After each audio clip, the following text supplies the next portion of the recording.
Hello, everyone, and welcome back to my new show from Moscow, Russia. Today is, of course, 27th of July. Now it's 3 p.m. Moscow time, and this is my second news update for a day. First one was published on my Patreon and Boosted pages early in the morning. And as always, I have tried my best to prepare interesting, informative news program for you with quite a number of updates on some major developments. And in case you like the video, please indicate that, click that like button, leave some commentary, share video with your friends, or at least a word about existence of my channels either on YouTube or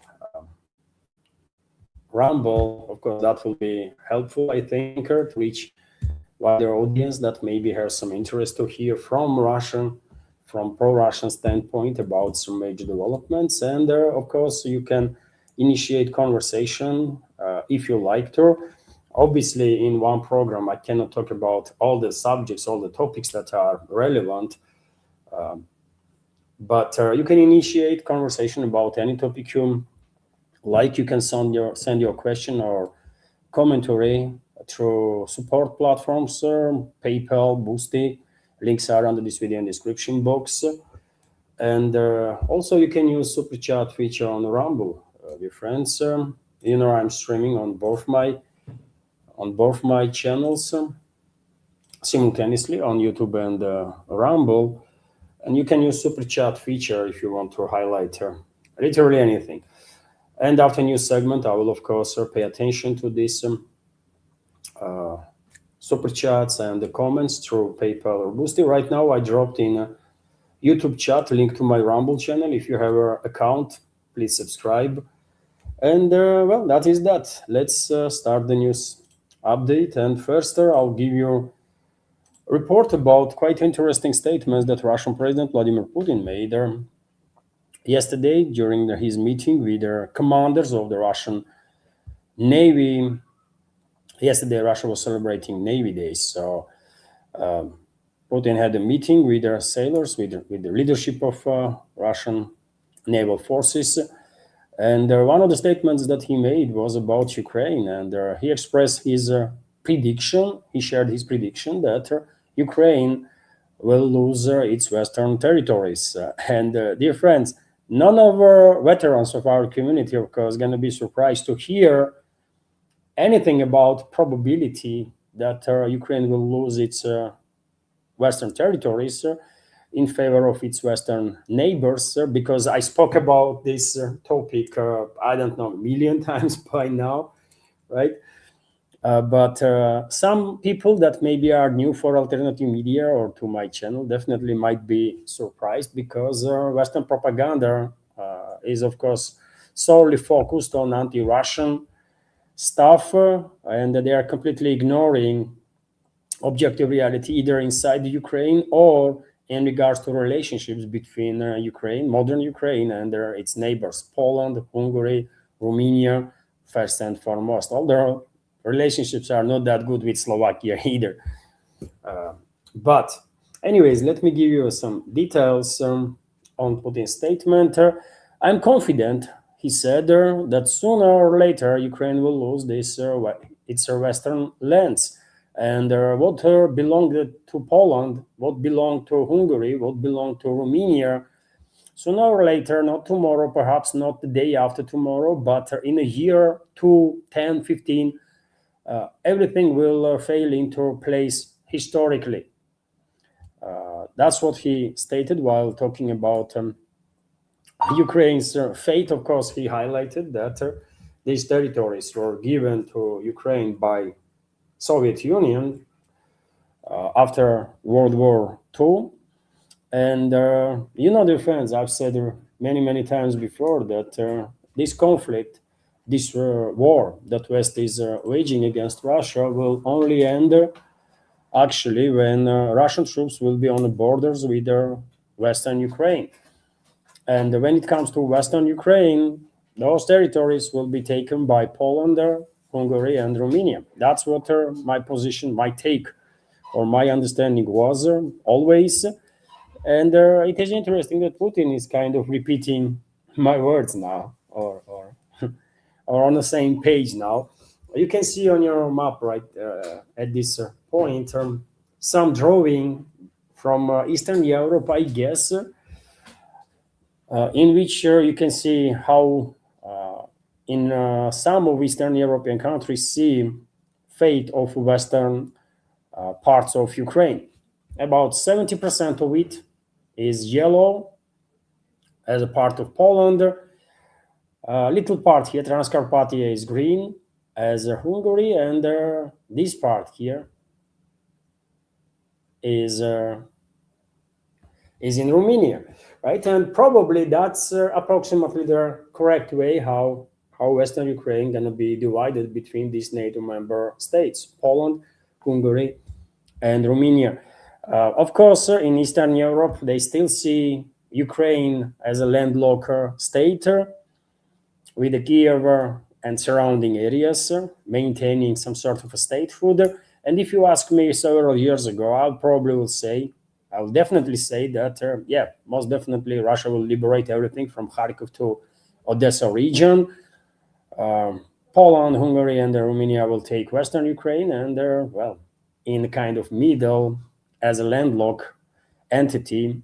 Kiev and surrounding areas will remain. But now I have different approach. So much blood, so much destruction in past several years that I think existence of Ukraine is insult for Russian people at this point, right? And insult for humanity. And therefore, this creation of Bolsheviks, and I remind you that Ukraine never existed before. It's a pure creation of a Bolsheviks, right? Once Bolsheviks betrayed Russian Empire and orchestrated under the Western directives this revolution, so-called. Well, one of the first things they did is took Russian land, historical Russian land, and create Ukraine there on Russian territory. Then Stalin came around and he took significant portions of Poland and gave it to this Bolshevik creation, Ukraine. Also took from Czechoslovakia, Transcarpathia region, and that was given to Soviet Ukraine. And Stalin was very tough on Romania too, and significant parts of Romania was taken and given to Ukraine, Soviet Ukraine. Significant portion of Romania was taken, and Moldova was created there as a separate Soviet republic. And also significant portion of Romanian territory before World War II was given to Odessa region. That's like little history of this so-called Ukraine in short, right? And it is interesting that Putin is talking about this stuff. He's clearly sending message, isn't it, to Warsaw, to Budapest and Bucharest, that well, Moscow expects them to do something about Western Ukraine, and if Moscow expects that, that will be interpreted in these capitals as sort of a green light from Moscow that at least Russia will not challenge them big time, right? If and when they will try to reclaim their territories and their friends. When it comes to Transcarpathia, I said Czechoslovakia. Yes, it was taken from Czechoslovakia during the Stalin's reign, but before First World War, Transcarpathia was a part of Hungary. So that's why Hungary is always discussed in regards to Transcarpathia and not Slovakia, for example, that also is a neighbor there. Although Slovakia might have, Bratislava might have some ambitions too, by the way. I mean, you never know, right? So interesting statements from Putin in regards to fate of Ukraine, and I'm quite sure this war that West is waging against Russian people will only truly end when Russian troops will be stationed on along the border of the Western Ukraine, and the rest of the territory will be fully liberated, including Kiev, by the way, all of it, right? When it comes to Western Ukraine, eventually, no matter how hard Anglo-Saxon elites will try to create some sort of exile regime or Ukrainian regime in Lvov or in Western Ukraine, no matter how long they will try to maintain Western Ukraine as a Ukraine, eventually Poland, Hungary, and Romania are going to take this land anyways. And Poland is preparing, by the way. Poland is definitely preparing for move to be made there to reclaim these territories. And well, lately we all have observed tremendous escalation, isn't it, between Warsaw and the Western-backed Nazi and terrorist regime in Ukraine. And the grounds for escalation, is that, well, Polish ruling class suddenly wake up and realize that there is a glorification of Nazis and fascists in Ukraine, glorification of mass murderers that killed more than 100,000 Poles, for example, during the Second World War. Terrorists and mass murderers like Bandera, Shukhevich, Melnik, and so on, you name it. And of course, this historical episode will be used by Poland alongside the fact that Stalin actually took eastern Polish territories and give that to Soviet Ukraine, to basically prepare society, prepare armed forces, prepare entire country for next logical move, which is going to be official claim on a lesser eastern Ukraine, as they call it. Officials, even officials in Poland, including president, by the way, of Poland, uses this language,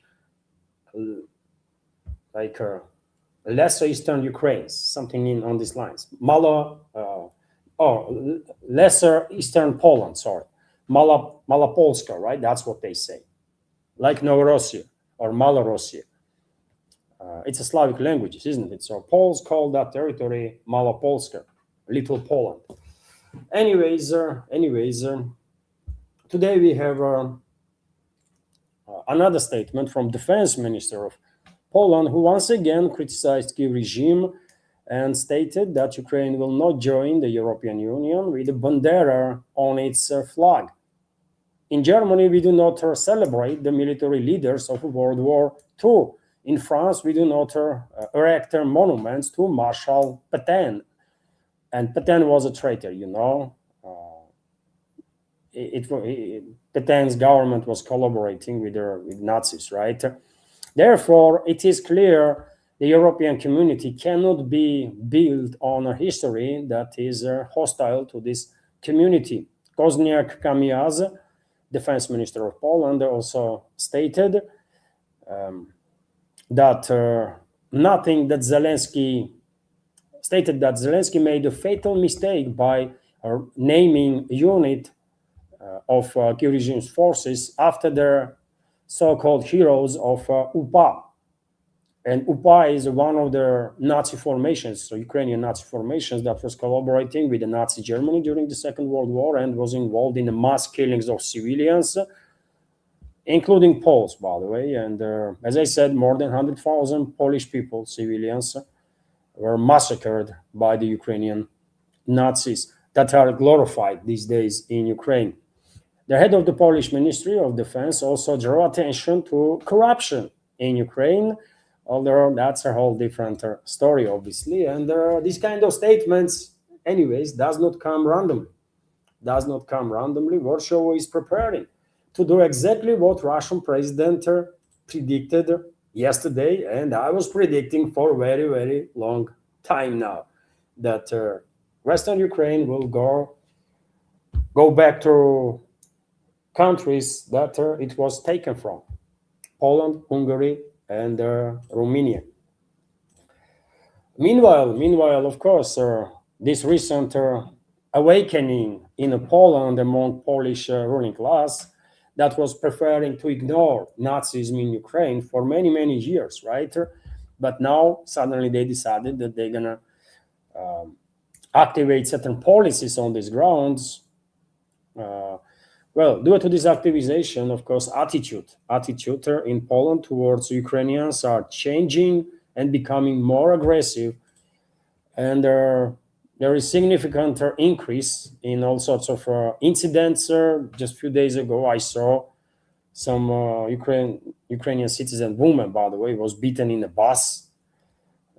just because she was Ukrainian citizen. And also today I saw these videos and I shared it on my Telegram and Twitter X pages when a couple Ukrainian citizens were badly beaten, by the way, by Poles for allegedly for Ukrainian accent. Uh, we don't know the whole story, but based on videos, these two were badly beaten. That's for sure. Maybe there was something else that was going on, but whatever the case, well, instances of these attacks on Ukraine citizens in Poland are on rise, on the rise, and Polish people have less and less appetite for tolerance towards Ukrainians. Probably they began seeing all Ukrainian citizens to be Nazis and fascists and Nazi glorifiers, right? Because society's psyche is a quite specific stuff. Of course, not all refugees from Ukraine are Nazi supporters or fascists, by the way. Of course not, but well, in certain circumstances, certain groups of societies are beginning to adopt a tunnel vision and elements of collective responsibility, which is never right, by the way, never right. I don't know what this couple did, but I don't think they deserve to be beaten up almost to the death. It's crazy, man. It's not something that should be tolerated anyways, right? If they insulted these Polish guys that beat them up, they should call police, right? They should give them a warning. If it did not work, just call the police, man. And if you're gonna beat them, beat the guy, man. Why you are beating the woman? What the hell? They beat the woman too, man. Why?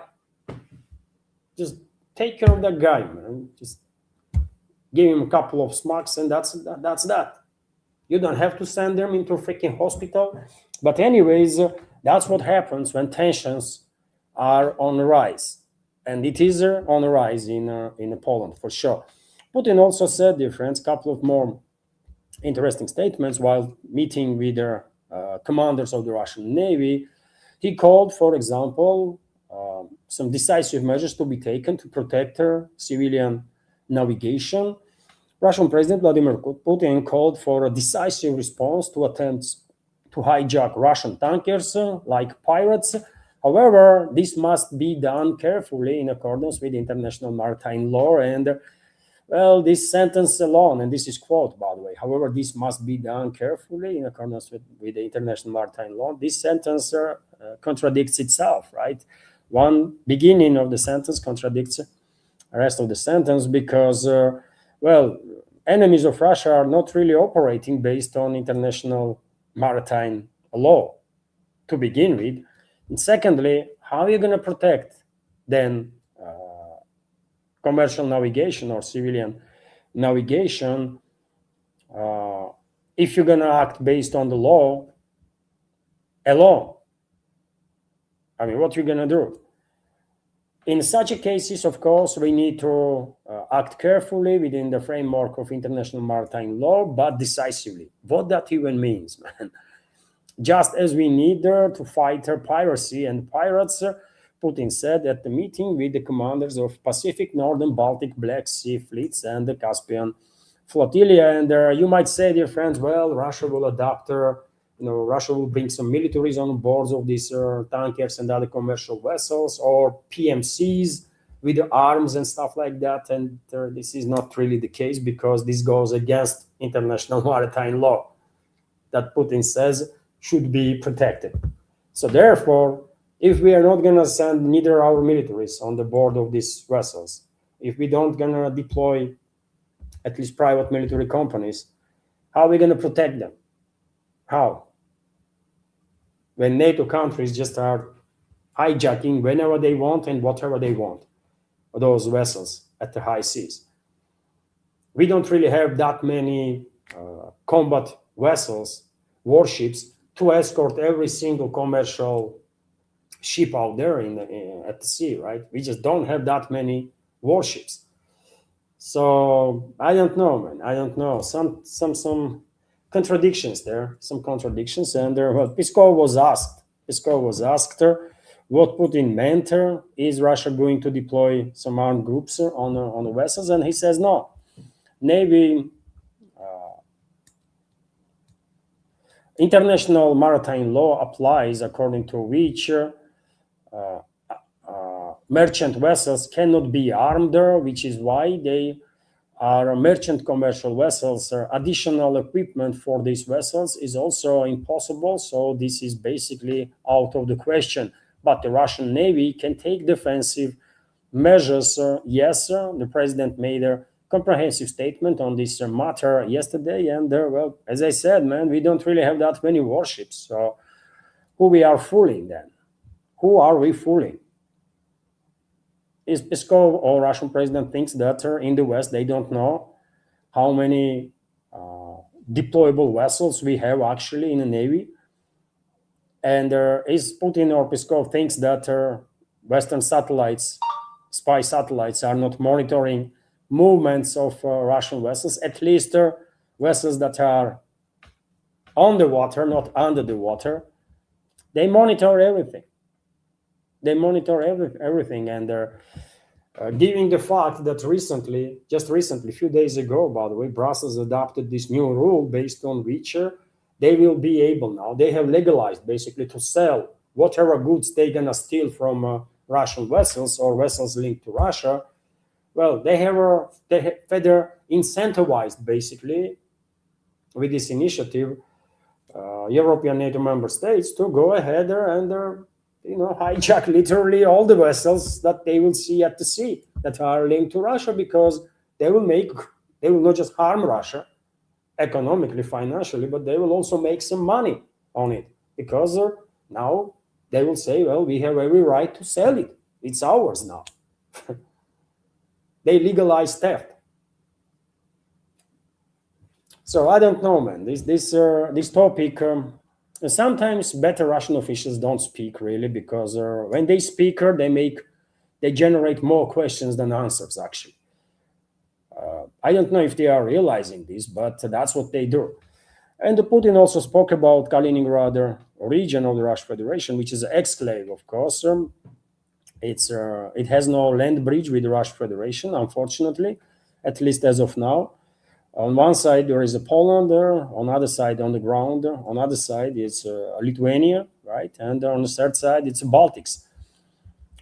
And we all have heard many times from politicians in EU, high-ranking politicians, high-ranking officials in EU member states, also NATO commanders, when they were talking about obliterating Kaliningrad region. This openly, this directly, by the way. They were using literally this language that they will obliterate Kaliningrad. They were talking openly, publicly with the journalists about killing hundreds of thousands of Russian citizens. In West, this Russia hate and Russophobia is normalized on such a scale that they can now openly talk about killing hundreds of thousands of Russians. And that's a new norm there. Risk is nevertheless, risk is real, obviously. Risk is real, and Putin stated that Russian armed forces will protect Kaliningrad region by all means, which theoretically speaking includes nuclear weapons also, if threat emerges, although he went to ask Baltic fleet specifically to protect Kaliningrad region, and well, giving their objective reality that Russian armed forces, Russian security services are forced to operate basically with their hands being tied behind their backs, and that can be said about Russian Navy too. I wonder how Navy going to operate without freedom to do whatever is necessary to fulfill the task. I don't know, but Putin demanded that, well, Baltic fleet should do the task, and this and that. Yeah, okay. You keep their hands tied and then demand some results, right? It does not work that way, man. But yet again, as I said, these people, man, they should speak less, actually. Especially Putin nowadays. I mean, like right now, he's in the parliament making some speech I'm not going to share with you nothing about his new speeches or new statements today because it's irrelevant. It's just freaking irrelevant, man. At this point, very rarely Putin says something that actually is interesting, at least, right? Which is sad, man. Which is sad. There was a times when Putin was leaving very different impression that he does nowadays, but yeah, time changes people, man. Time and age does some tricks time to time, and you might not recognize people that you used to. Anyways, you used to consider bright and fearful, fearless and strong and all that kind of stuff. At one point, time and age might turn them into something very different. That's what happened with Putin, I think, right? Personally, and many others in Russian leadership, even ones that are like younger, but those younger ones probably were never bright to begin with. So, more attention you pay, you just more easily realize that some of those high-ranking officials are just freaking imbeciles, man, and that is that. And the only reason why they are in the position of decision maker or in position of elites because of the corruption that kills Russia from within, together with those corrupt elements. Anyways, that's what Putin says. With exception of this interesting statement in regards to Western Ukraine, the rest of the statements are generating more questions than giving us answers. But that's the reality that we live these days, right? It is what it is. Meanwhile, Russian armed forces continue to do whatever is possible in circumstances when their hands being tied behind their backs. We have a good news today that Russian troops liberated two more settlements, Komunarovka and Tarskoe, both, I believe, in the DPR, right? So Russian units liberated Komunarovka in Dnipropetrovsk. Komunarovka is in the Dnipropetrovsk region, by the way, not the DPR, and the Tarskoe in Donetsk People's Republic. Tarskoe is in DPR, so two more settlements have been liberated by Russian forces. Also, at least as of now, Russian militaries still are able to maintain a maritime blockade on Western backed Nazi and the fascist regime in Ukraine. And due to this maritime blockade, of course, there was instances when naval assets or vessels, ships were targeted by Russian troops that were delivering certain goods to enhance military capabilities of Ukrainian Nazis. And one of such vessels that was struck is sinking right now in not far away from Odessa. And people can see this vessel capsized and sinking from the beach. They're making videos and sharing, and you can see a screenshot of one of such videos. By this moment, maybe this vessel has already sunk, maybe it still floats, right? But definitely, this vessel will never ever deliver anything to Ukrainian Nazis and the fascists. I mean, 100%, that's for sure. And also we have this report that Russian armed forces struck two more vessels in a Nikolaev port area while these vessels were unloading military equipment. So, as I said, maritime blockade, at least as of now, continues and is in force. But I'm afraid, and I said this from the beginning, isn't it? I'm afraid there is a probability that Kremlin will get involved at some point and will demand from Russian militaries to lift this blockade. I hope I am wrong on that, by the way, but well, I'm afraid it's maybe only a matter of like a few more days, maybe, and Putin probably will order Russian militaries to lift blockade. We will see. Also, there was long-range strikes that Russian militaries conducted on legit targets in Dnipropetrovsk region. One of the facilities that was involved in the production of weapons and munition, production of explosives, was struck, and throughout the city, in significant portions of Dnipropetrovsk, people were feeling this smell of ammonia, right, which is used there, I believe, which is used there also to create some explosives, So therefore, I guess it was a successful strike on a military facility of the Kiev regime. On top of that, there are reports about Russian forces activities in regards to in directions of Sumy, Chernigov, Kharkov regions, where military logistical infrastructure has been decimated of enemy forces, and also energy infrastructure, including gas stations. And in the Kharkov region, for example, at least several more gas stations were destroyed during the nighttime by Russian armed forces. And this process is not stopping. Russian troops are eliminating military, logistical infrastructure of the Kiev regime and their energy infrastructure that is related to military activities on daily basis. And as of now, I think as a part of legit targets, as Russian armed forces eliminated at least several hundred gas stations throughout their regions that are bordering conflict zone or are actively involved in military and logistical activity of Kiev regime. Hundreds of gas stations were destroyed, and this is important. This is important because, of course, Kiev regime needs gas stations to refuel its tankers, right? They need gas stations. You might say, well, militaries have their own tanks that can carry fuel. Yes, they do. But they cannot move around that freely, isn't it? Because it's easy to spot. And that's why Kiev regime's forces were actively using civilian gas stations. And Russian militaries are eliminating now those civilian gas stations, former civilian gas stations, now military gas stations. And right now on your screen, you can see, for example, difference. These dots indicate areas where gas stations were eliminated in Dnipropetrovsk region alone, for example. It's like, I don't know, several dozen,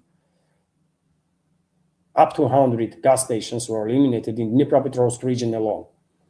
And it's absolutely legit target. And soon, I guess, Kiev regime would not be able to use those gas stations, neither in the Dnipropetrovsk region, neither in the Kharkov region, neither in the Sumy region, or Chernigov region, or Poltava region, or Nikolaev region, Zaporozhye region, right? Maybe Kiev regime would not be able to use gas stations even in Odessa region. You never know. Recently, there was reports, by the way, that first time gas stations were struck in Kiev. Gas stations that were used by Kiev regime's militaries. So it was legit target. Also, so logistical nightmare for Kiev regime and its NATO backers only intensifies as time goes by. That's what I want to say. Also, we have reports today that high precision systems company manufacturer delivered to Russian Air Forces a new batch of BMP-3 infantry fighting vehicles with certain modernizations and updates, giving the experience of special military operation. And well, these vehicles, by the way, they're quite popular because of their maneuverability, right? Because of their maneuverability, because of their firepower, and they are carrying two main guns, by the way, right? So they are quite powerful, 100mm gun, I believe, and their smaller caliber gun. It's a dual guns, and Russian militaries, according to reports, like this vehicle exactly because of this tremendous firepower that it delivers. But unfortunately, when it comes to protection, well, in terms of protection and armor, BMPs were never that good, really. Right? Soviet engineering school was more focused on maneuverability and firepower than protection. But nowadays, I mean, even tank armor is not enough really to be fully protected from FPV drones. Even tank armor is not good enough. So therefore, infantry fighting vehicles, I mean, what kind of armor you're gonna put there? You're not gonna make infantry fighting vehicle heavier than tanks, isn't it? makes no sense. So therefore, I guess this is a optimal compromise that one can go, because realistically speaking, there is no proper protection from FPV drones right now. Russian army is beginning actively deploying active deployment on its vehicles of Arena, Stora, and there is some other one, these active protection systems, active protective systems that are well capable of intercepting RPGs and that kind of stuff when they approach the vehicle, and also drones. I mean, if they can detect drone, they will intercept drone too, obviously. And there are instances, by the way, when this is happening. But deployment of this additional protection is not yet being scaled up first, which is unfortunate. But secondly, man, these drones cost FPV drones cost pennies, right? Pennies.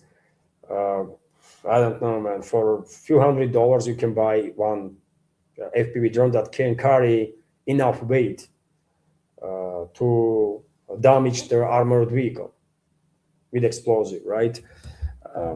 And so I think until Russian militaries will start actively deploying EMPs or microwave weapons, or we can call it whatever we want, until Russian militaries will actively start deploying weapon systems that will fry electric circuit and the chips of any type of drones in certain direction in area of responsibility of this or that system.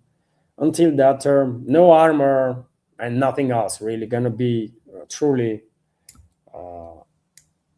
good enough protection for armored vehicles and the personnel. I'm quite sure Russian engineers are working actively to develop these EMP weapons. But again, I mean, I don't know what the engineers gonna call it, EMP weapon or microwave weapon or whatever. But soon I think we will see deployment of those weapons happening actively on the bottom. We have to do this, man. We just have to. Meanwhile, unfortunately, NATO countries that are extremely emboldened, leadership of NATO countries that are extremely emboldened with the impunity with which they are targeting Russian people and the Russian Federation, continue their terrorist activity, continue committing acts of war against Russia, and on daily basis, literally.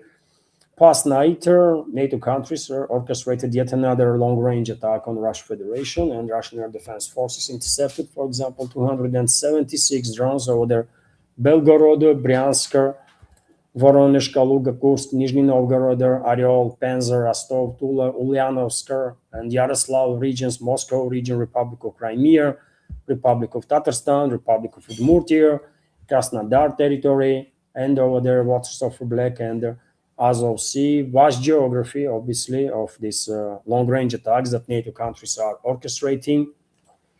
Unfortunately, still to nowadays, and will continue to do so until Russian president current one or future one, will greenlight Russian security services and militaries to restore deterrent with the collective West, which will mean retaliatory strikes on NATO countries. That day is coming, man. That day is coming. I just don't know who gonna authorize, which president gonna authorize Russian security services and militaries to do this, to take on this task, Putin or next president. In regards to Putin, I have some doubts. I don't think he will ever authorize Russian militaries to restore deterrent with the collective West, giving the history of his relationships with the Western ruling class and the history of his policies towards the West and all the rest, right? I guess Putin still believes that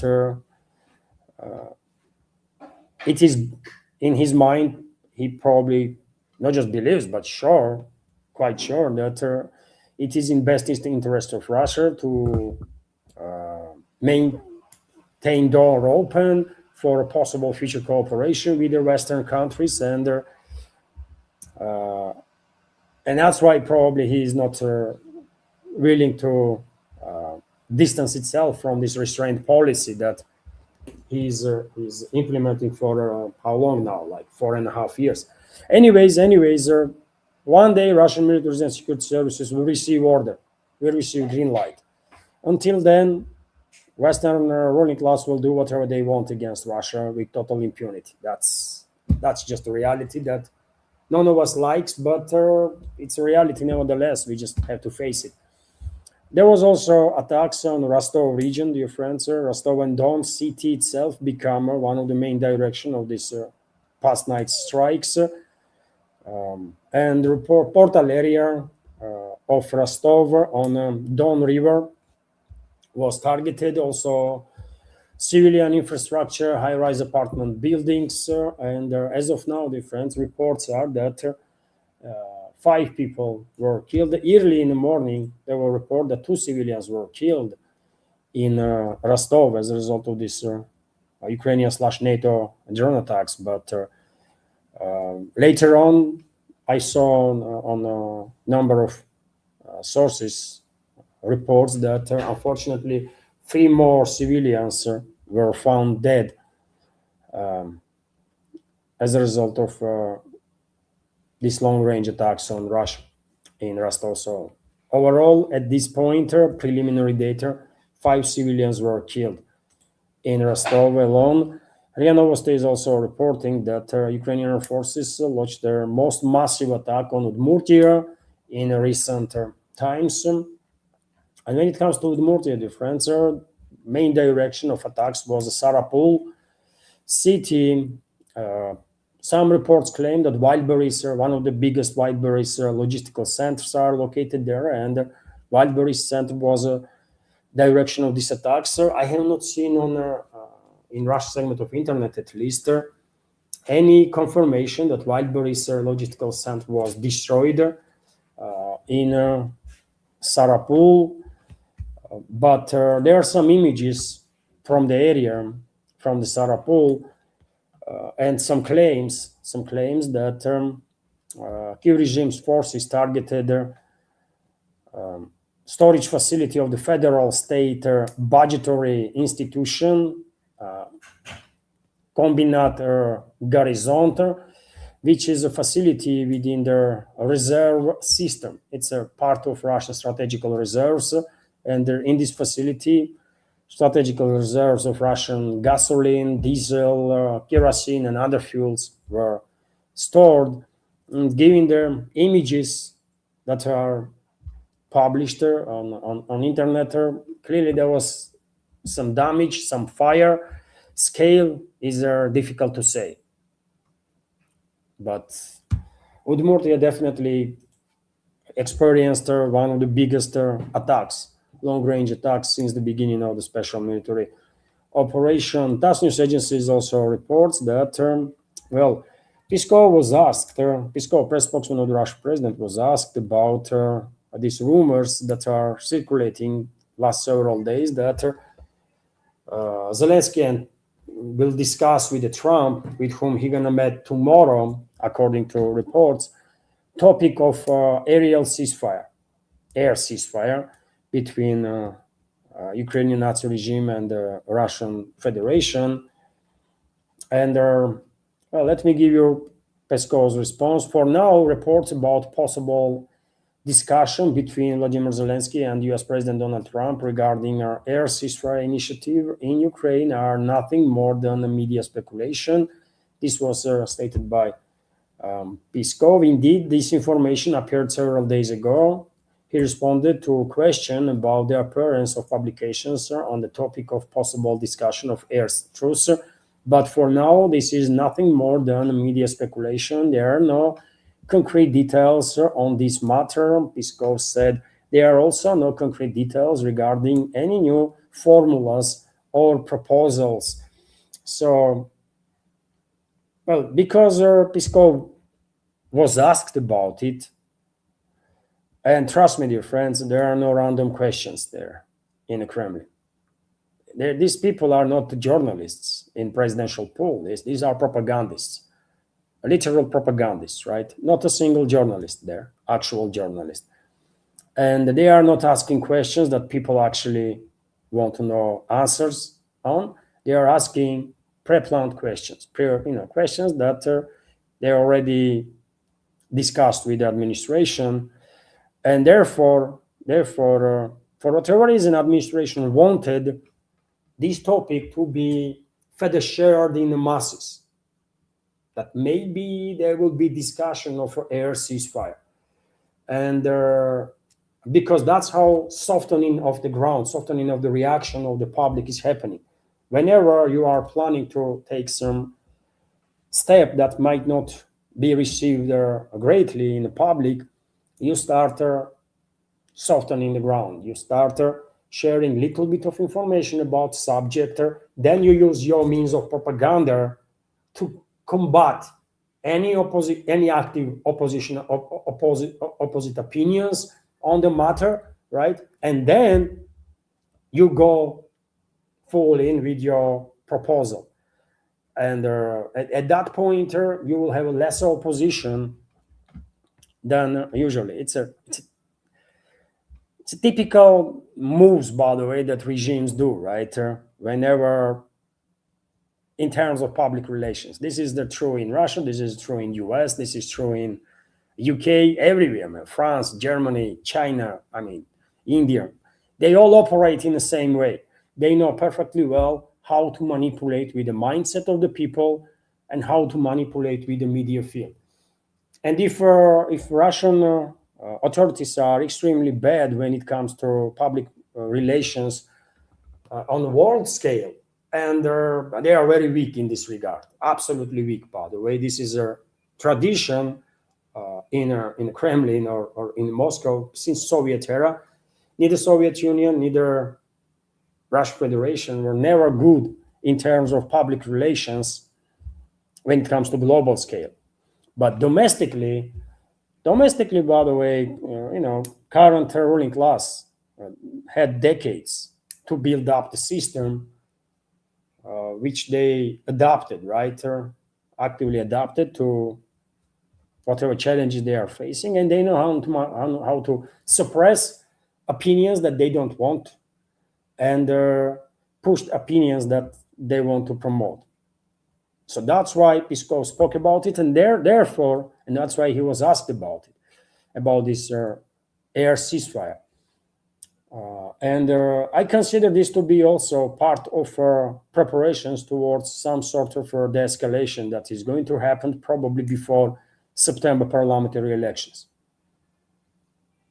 I think before September parliamentary elections, some sort of de-escalation will be reached between Western ruling class and Moscow and Kremlin. We can call it whatever we want, obviously. Some might call it a Minsk-free, some might call it, I don't know, encourage spirit in a brothel.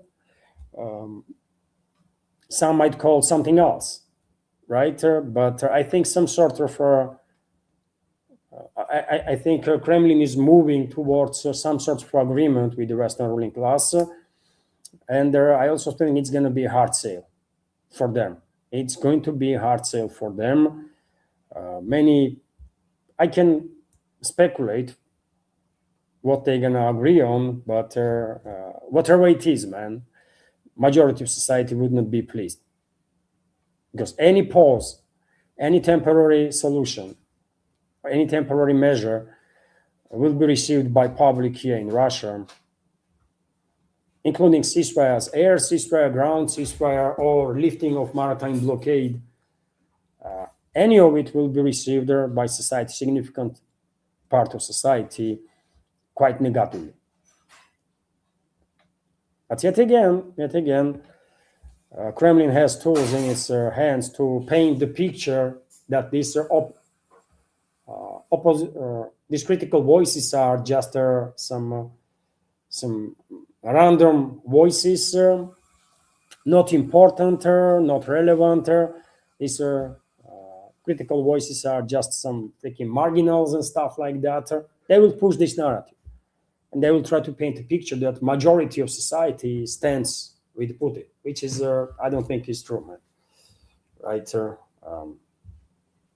I wonder what Xiom going to publish in regards to ratings of Putin and his party in next several days. Probably they will write for Putin, I don't know, 70-80% of votes and of support or trust. And Xiom and whoever is ordering Xiom, this so-called institution that studies public opinions, they probably don't even realize that numbers that they are publishing is extremely insulting to Russian Federation and Russian people. Because how can anybody believe that in circumstances when Russia is being struck on daily basis by NATO member states, Russian civilians being killed, Russian economic is damaged, Russian infrastructure is being destroyed in significant ways, right? It's not just one strike or two strikes. We are talking about significant damage. And how can anybody believe when all this is happening or done by NATO countries with total impunity and society is okay with this? And society continues to be supportive of Putin and his restraint policies. This is insulting, man.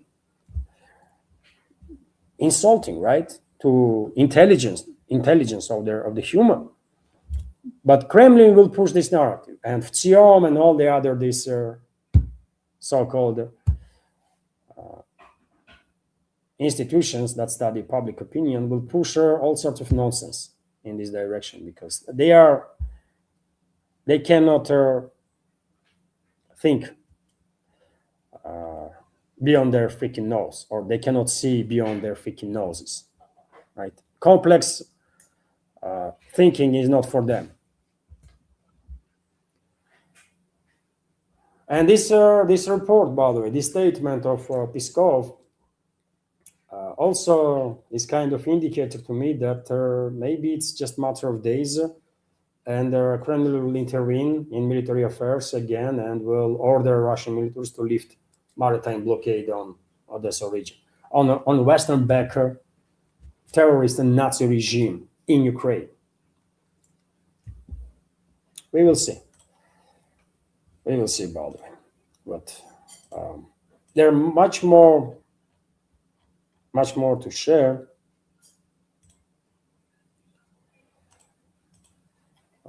And let me just check the friends. I have to.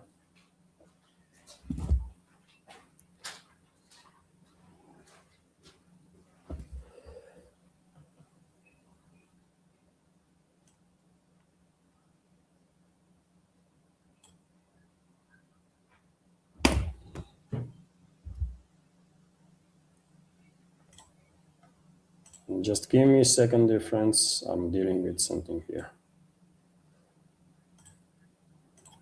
Okay.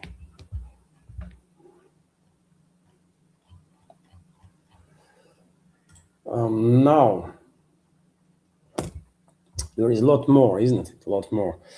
Dear friends, former Ukrainian forces, in reality, Western ruling class and Zionists struck an Iranian vessel in the Caspian Sea, which is not really a sea, but a lake, big lake. And one Iranian sailor was killed there, another one injured there. And, Tehran promised answer, retaliation on that.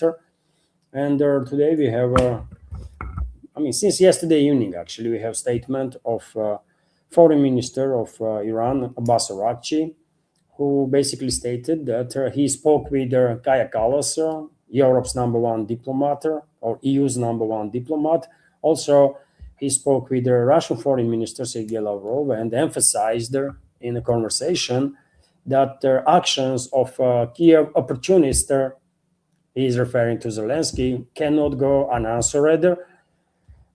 He wrote about this, Abbas Araghchi wrote about this on his page on X, Twitter X. And I guess Iran, it's only a matter of time now before Iran will retaliate. And I wonder how they're going to do this, or what they're going to do. I remind you, dear friends, that Kyiv-controlled territory is fully in range of Iranian missiles, totally in range of Iranian missiles. And I mean, it would be truly something, isn't it, if Iran will strike on a leadership of this Western-backed Nazi and the terrorist regime, something that Moscow never did, despite all terrorist attacks on Russia and Russian people by Ukrainian Nazis and the fascists. I mean, maybe Iran will strike. Who knows? That will be interesting, of course. And don't ask me why Putin never authorized strikes on leadership of this Western-backed Nazi and terrorist regime in Ukraine. I have no freaking idea. By the way, makes no sense. I will agree with that. Makes absolutely no sense. It's totally counterproductive, as many other policies that Putin adopted since the beginning of special military operations. So therefore, when I don't understand something, I just say it. So I have no freaking idea or any guess or any understanding of Putin's policies in regards to either a leadership of Ukrainian Nazis and the fascists, or either this restraint policy in regards to Western ruling class. I don't know what Putin is doing. It's beyond, beyond my understanding. I don't know. So it will be interesting if Iranians will say, you know what, we're not going to mess around, man. We're going to take out whoever we can reach out there in Kiev or elsewhere, right? And will be interesting if Iranians will take out Zelensky, Budanov, and all the other terrorists and mass murderers, by the way, from that Nazi regime. Chances of that is quite little, let's be real here. After all, Iranian missiles to reach Ukraine, they have to cross either Southern Caucasus republics or Turkey to get to Black Sea first and then to reach Kiev-controlled territory. And I don't know how Iran going to pull off that. But maybe they will just give the warning to neighboring countries that, yeah, missile is going to fly over Europe. Don't afraid. It's not for you, right? But anyways, Iran is promising retaliation. And dear friends, before I continue, let me remind you, if I may, that this independent media project of mine is completely subscriber funded, and that is only exists as long as I have your support, community support. And if you like my work, if you like my programs, or if you like this unfiltered speeches of mine, right? Unfiltered actual real talk, then please consider to join our communities on Patreon or Boosty, if you can, of course. That would be great support. Links to my Patreon and Boosty are under this video in the description box and in the pinned comment. You can also support this project with a donation through PayPal platform or Boosty platforms. Links are under this video in the description box. Also, on Patreon, by the way, there is also a gift card. You can give to someone else a subscription. You can purchase it as a gift card and give it to someone. And also on the Patreon, you can purchase actually each video separately, right? And minimal price on those videos is a $3. It's Patreon does it, right? So it's minimal price that Patreon allows to have on a video, but this can be used as a sort of tool to donate to the project, right? And during the live streams, you can use, of course, a super chat feature on Rumble.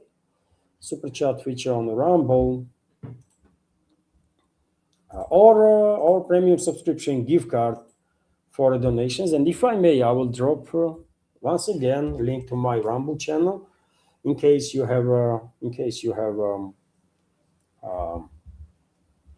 account on Rumble.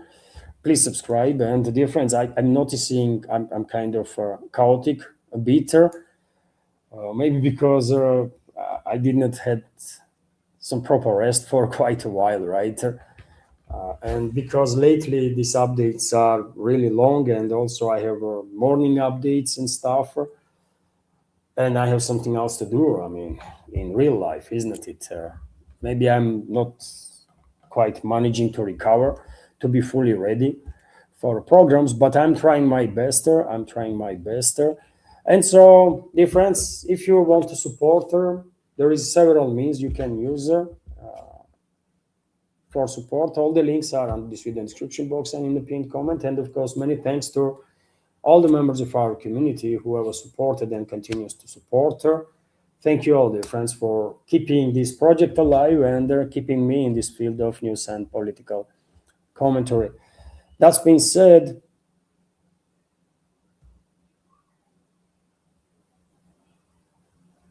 let's continue with some other news. And well, Middle East. Of course, we have to talk about Middle East, dear friends. You know, Trump. Yesterday, isn't it? Yesterday by local time, but in US it was still Friday, correct? He allegedly told the militaries to hold their hostilities against Iran, at least for time being. And past night, actually, there was no reports about any US strikes on Iranian territory. And also there were no reports about Iranian retaliatory strikes on US assets, at least in Persian Gulf area, in Kuwait, Bahrain, Saudi Arabia, UAE, Qatar, Jordan. None of those countries were struck. In none of those countries, U.S. military assets were struck. But you know, dear friends, way before Trump announced, Trump made decision to hold their hostilities, I was saying that U.S. is being trapped by Iranians, and in this escalatory spiral, right? And this further prolongation of this tit for tat exchange of fire is tremendously much more harmful for U.S.'s military capabilities than it is for Iran. Although, of course, Iran was enduring some serious pain, but if we scale up the situation, then it was U.S. that was losing with further prolongation of this tit for tat attack, because U.S. was deploying missiles, long-range missiles, to strike Iran that they have extreme lack of. Stockpiles are almost empty. Some type of long-range cruise missiles, they're almost on a zero level now. There are several hundred of different type of cruise missiles left, Tomahawk, GSSM, and that kind of stuff, right? ATACMS may be still like a couple of dozen at least exist somewhere in US stockpiles. But generally speaking, because US military industrial complex is unable to mass produce these long-range means, and because Iran is denying skies to American aviation, military aviation, and therefore US cannot go full gravity bombs when it comes to these strikes, this situation was extremely damaging for US militarism and military capabilities. And this was obvious to me. I was talking about it. Maybe some members of community did not take my reading of this big picture seriously, but now we have a US admiral actually, that basically indicates the same. Axios, for example, reported that the commander of the US forces in the Middle East, Admiral Brad Cooper, informed Trump that the further bombing of Iran is not necessary, as most of their campaign objectives have already been achieved, and isolated small strikes would not have their direct or desired effect. And dear friends, if we translate this into normal language, what this admiral is saying basically is what I was talking about for a long time, that US is basically using weapons that they don't really have much in the stocks. They are also running out of targets. And the Cooper says it, isn't it? Further continuation of strikes will not change, will not reach desired effect, because what Americans were doing is they were going after platoon size units. literally, by the way, platoon-sized units of Iranians that they were able to track, detect, and track, which is insanity. I mean, they will run out of missiles way, way before than Iran will run out of these platoon-sized units, right? So it was, understand, I was predicting that Trump will come up with something to declare another ceasefire, and that's exactly what he did. That's exactly what he did. And well, this ceasefire probably will last for maybe a couple of weeks before next tit for tat will happen. Maybe only a couple of days, but either way, I don't think U.S. militaries will get engaged again in a 2 weeks long tit for tat exchange, as it happened just now. Because they wasted how many, like several hundred cruise missiles, I guess, in this time. For what exactly? And their entire US military industrial complex is barely able to produce these several hundred missiles in an entire freaking year. And the US military is wasted it in 2 weeks. So US is in a trouble. US militaries and US political class and Western ruling class, they are in trouble. They're clearly in trouble because there is a it is becoming more and more clear that without nukes, US just, Western ruling class has no chances to achieve its goal in the Middle Eastern chapter, which is to engulf entire region, not just Iran, but entire region into fire of ethnic and sectarian violence. Because no matter how much how hard they will push for next phase of war, which will include ground invasion, it's going to be total failure.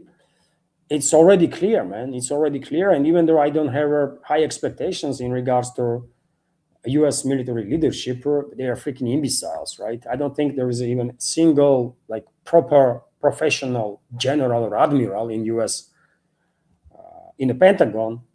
I truly don't believe they have even a single professional among generals and admirals, right? None. But I think there are enough professionals on a level of majors and the colonels, right? Probably. And those people will use their whatever influence they might have to let their leadership know that it's everything is disaster that is happening. And if they go for ground invasion, that will be even further disaster. It will be massacre for US troops. And yet again, only way Americans might turn the tide, or Western ruling class might be able, theoretically speaking, to turn the tide on a regional scale there, is to deploy nuclear weapons. And I'm afraid as time goes by, risk of nuclear weapons being deployed will only increase. And now that's what we should fear. Still, I think, next phase of war against Iran is still in works, in preparations, right? Still will include ground invasion of Iran. But as time goes by, I think it will become more and more clear for Western ruling class and puppet regimes that they control, including in US, that they're going to fail. They're going to fail miserably. And that increases, of course, risks that they will go nuclear. They will go nuclear, man. Trump is crazy enough to sign up for nuclear strikes. Not Israel, as many people say, by the way, that Israel will deploy nukes. No, because for Israel, that would be suicidal. US will deploy nukes against Iran. I think risk is very, very high now, and will only continue to increase as more and more people in Western leadership will realize that either they have to stop now and acknowledge that they lost the Middle Eastern chapter of the global strategy is a total failure, and I don't think they are capable of acknowledging their failures. But there is only two options: either they're going to stop now, or eventually they will go nuclear. Share your opinion, dear friends, what you think about it. But risks are quite high. Meanwhile, there is an update in regards to official update, by the way, in regards to casualty numbers in U.S. Army since the beginning of escalation with Iran, and their currently official number stands at 624. That's winded. That's a 300s, by the way, right? When it comes to 200s or KAAs, it's officially it's 18, right? But I'm quite sure a real number of casualties on behalf of US since the beginning of the war in terms of KAA and wounded is at least 3 to 5 times higher. Personal opinion. Especially given the precision and scale with which Iranians were striking back on US assets, man, throughout the Middle East. And even though Iran did not, at least I did not see any reports of Iranian strikes on US assets in Jordan or Kuwait or Bahrain or UAE or anywhere there. Past night, there was explosions on US bases in Erbil area, which is Iraqi Kurdistan, northern Iraq. And you can see on your screen right now, aftermath of these explosions, massive fires, and so on.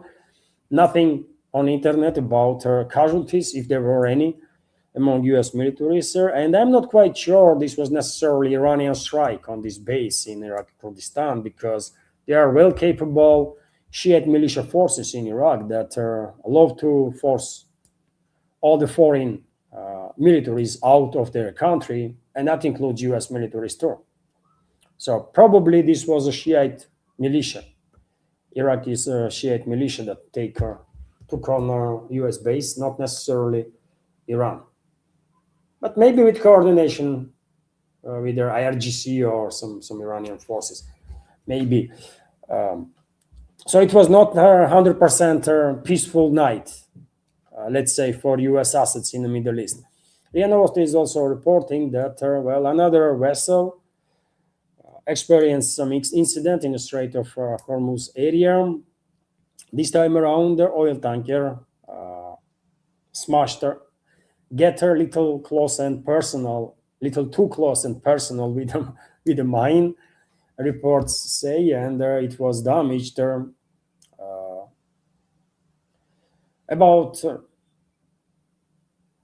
This happened yesterday.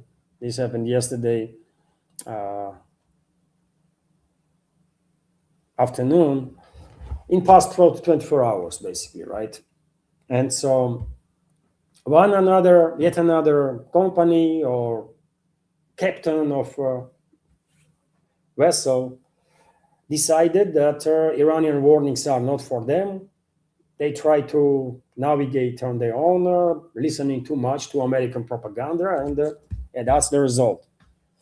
Hopefully there were no casualties, man. Hopefully there were no casualties among ordinary sailors that did not do no wrong, right? To be in that situation, to deserve being in that situation. RIA Novosti is also reporting that, after report broke that Trump is halting this tit-for-tat escalation, Brent crude prices fell quite significantly and are standing now on $86.8. And this is also quite interesting because there is no objective reasons whatsoever. Why would their oil prices fail? Only explanation is a speculation, isn't it? Only explanation that can give us a more or less understandable picture why this is happening is a fact that our oil markets are basically speculative, extremely speculative, and have nothing to do with the actual reality.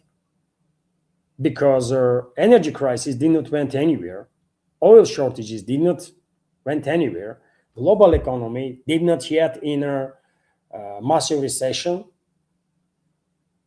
to think that there is a lesser demand now on oil. No, none of it is happening. On top of that, by the way, there is escalation between Ansar Allah and Saudi Arabia for a week now, right? And yesterday, Literally yesterday, Ansar Allah stated that, Bab al-Mandeb Strait is closed now for Saudi Arabia. And in these circumstances, oil prices are dropping. Does it make sense, dear friends? Honestly, no. It just makes no freaking sense whatsoever. But Ansar Allah movement definitely stated that Bab al-Mandeb Strait is closed now for Saudi Arabia. Sides continue to escalate against each other. And this is too bad, man. As I already said many times before, since this latest escalation began between these two, they play in hands of Western ruling class, because none of them gonna benefit from it. Neither region gonna benefit from it, or the world from their escalation. Western ruling class will, because Western ruling class launched this Middle Eastern chapter of their strategy exactly for reasons, to basically isolate this region from rest of the world as much as possible and as long as possible, especially energy sector of this region, to force China increase its dependence on Russian Federation up to a critical level. And so what these guys are doing, man, can you explain to me? Saudis and Yemenis. At least Iran offered both sides to mediate towards the escalation, and hopefully Tehran will manage to do something about it. Because this is not good, man. This is not good for nobody, with the exception of Western ruling class. What Saudis are doing, actually, while escalating in the region. And Houthis do have every right, obviously, to retaliate. I mean, you cannot be critical of Houthis. They've been targeted, they've been attacked. Of course, they have a right to retaliate. But I hope Houthis will not shut down Bab al-Mandeb Strait and not destroy Saudi oil infrastructure on the Red Sea coast, because that will only freaking benefit Western ruling class. And someone have to explain this to Houthi rebels or Ansar Allah movement. Iranians will, I hope. Situation around Strait of Hormuz is enough pressure on this world, by the way, right? There is no need for additional pressure points that will benefit Western elites, yet again, not the people in the West, but Western ruling class. But before any negotiations between Houthis and Houthis and Saudis, their confrontation continues, and their Yemeni forces intercepted yet another Saudi drone. This time, Turkish-made Akinci, Bayraktar Akinci, that you can see on your screen. I've seen videos, by the way, of interception of this drone, when this drone was failing on the ground, and there are a lot of images of whatever burning parts of this drone once it crashed her. And you can identify, by the way, clearly, even given these fragments that we can see right now, it definitely Akinci, right? Turkish drone.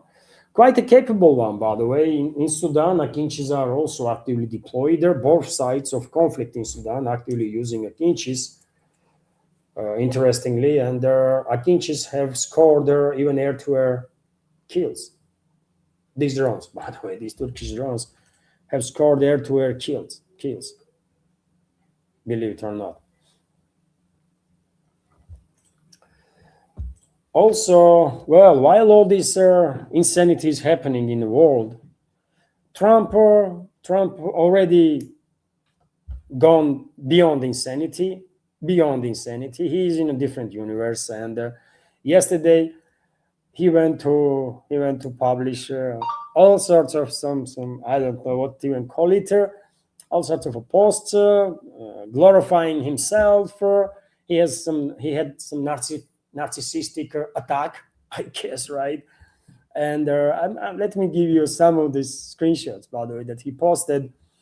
So right now you can see Trump posted about this attacks on Hark Islander, American forces bombing Hark Islander. I don't know why US media, US public figures, politicians are this fixated on Hark Island. What's going on there, right? Okay, Hark Island is a major asset for Iran when it comes to oil exports, but this is not the only asset, right? Um, it's This volume of attention towards Hark Island is definitely like little too much, right? Little, not even little too much. It's just too freaking much. It's totally senseless stuff. But Trump is even more senseless. He's publishing this kind of cartoons. Something is wrong with his brains, man.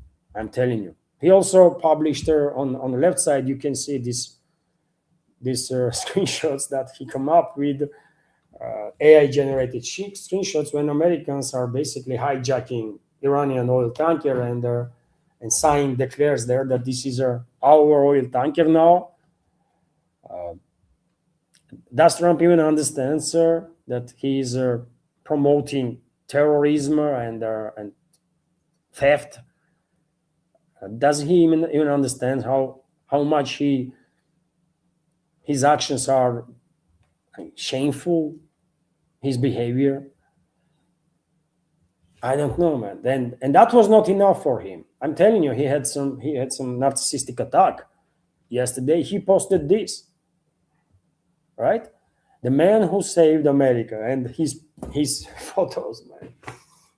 I mean, I'm not a psychiatrist, obviously, but this guy is sick, man. I'm telling you. Trump is honestly sick, extremely dangerous. And when I say sick, I don't say it to insult him. I'm saying this because I actually believe that he is mentally ill. Because normal human beings do not operate this way, man. They just don't. Mentally healthy human beings never ever will think about acting this crazy and glorifying themselves, man. This is sick stuff what Trump is doing.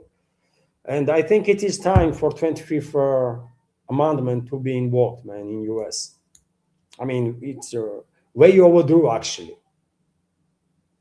25th article has to be, article or amendment, whatever it is, have to be invoked, and Trump needs to be removed from office because it's just not okay when mentally ill individual is acting as president of a nuclear superpower. And at this point, I think even diehard Trump supporters will agree that this guy is sick, man.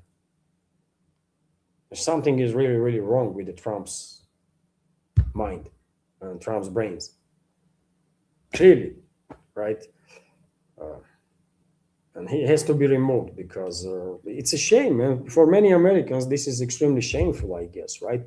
Dear friends, I'm very critical of a number of high-ranking officials here in Russia, including President, by the way, when it comes to certain policies, certain topics. But you know what? Thanks God, man. None of those people that I'm critical of from Russian leadership will ever behave in a way Trump does, man.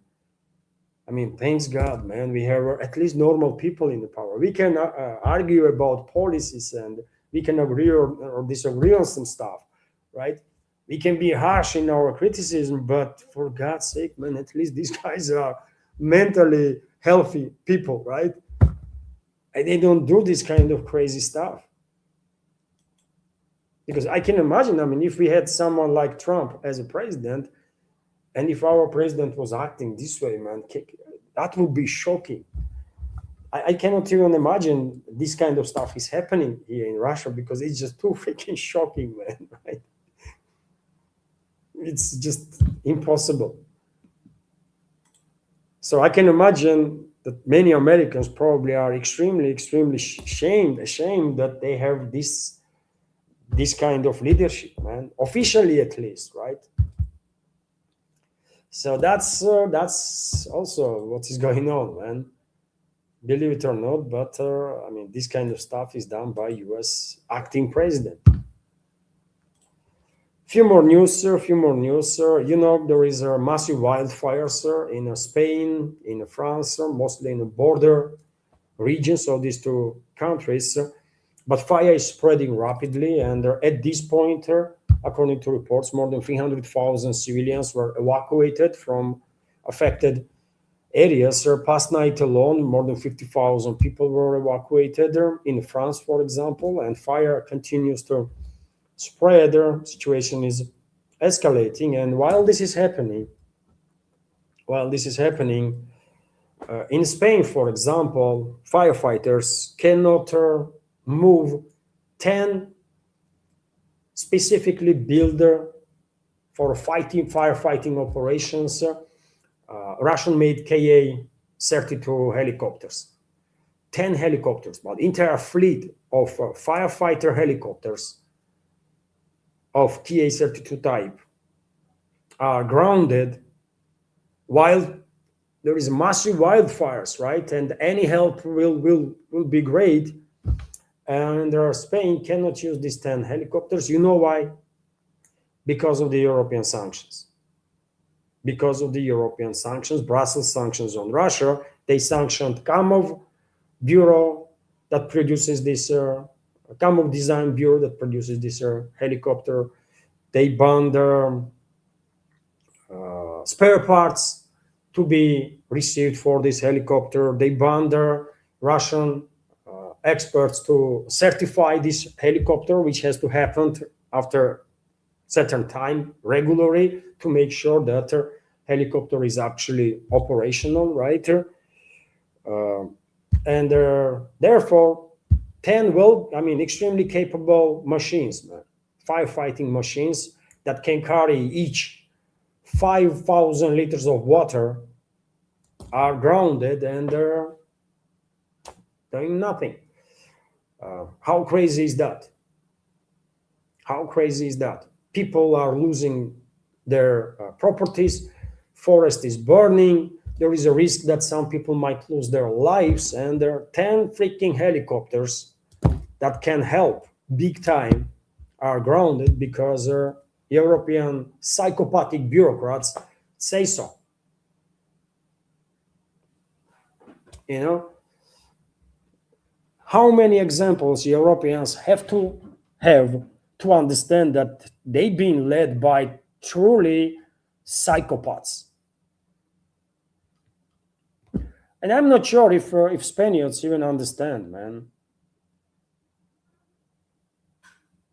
I'm not sure if Spaniards even know that there is a 10 freaking helicopters that can do tremendous work, right?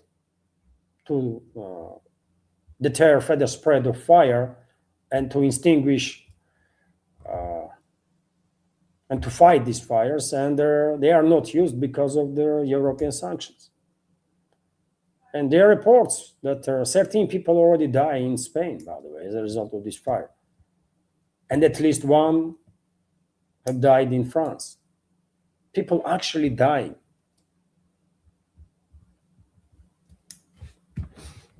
You know. And well, I will end the news segment, dear friends, on this report that, according to Financial Times, 21st anti-Russian sanctions package that Europe plans to deploy or adopt in upcoming days, they did not yet, isn't it? Ambassadors of few member states agree on the sanctions, and soon gathering of foreign ministers going to happen or something like that, and or leaders, and they will formally, officially adopt their sanctions. That's how they operate, isn't it? But sanctions package has already been approved, basically, on a level of ambassadors, and this might be the last big sanctions package from EU, according to Financial Times, because many European bureaucrats find it extremely difficult to negotiate among each other what to sanction and what to not sanction, right? And they find it extremely difficult to not just adopt the sanctions package, but to implement this sanctions package. And there are more and more voices throughout the Europe that are beginning to publicly, basically, oppose current policies of Brussels, oppose these sanctions wars as something that harms Europe more than it will ever harm Russia.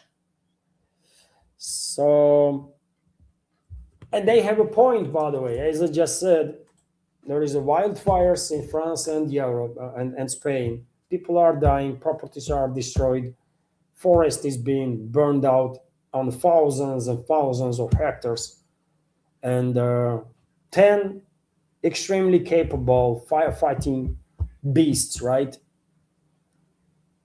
are grounded because of the European sanctions on Russia. How insane is that? So maybe, man, maybe 21st package of sanction is going to be last. And dear friends, there is also another reason why there might be no more sanctions packages. I mean, there is not really that much left to sanction. Already, these European bureaucrats are struggling, by the way, to come up with some new topics, right, for these sanctions. And there are many instances when they sanctioned same companies, like 3-4 times already. In third package, in a seventh package, in 15th package, and in 20th package, or something like that. They are sanctioning same people, same companies. They're repeating themselves now, and this is also could be reason why there might be no more these big sanctions packages or something. And this is it when it comes to our news segment, dear friends. I hope you find it informative and interesting. And now let's have a little community chat. I will react on super chats. There was a free super chats from Wayward, and there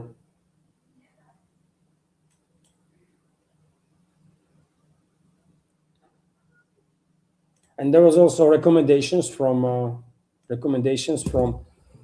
Christopher. So let me make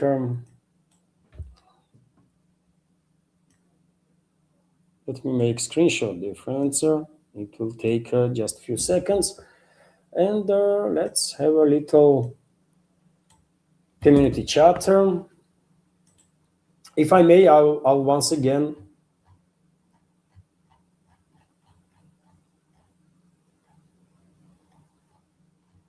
and there was also super chat from Scooby. Let me also copy this. If you like the news segment, dear friends, please click that like button. Might help to reach wider audience.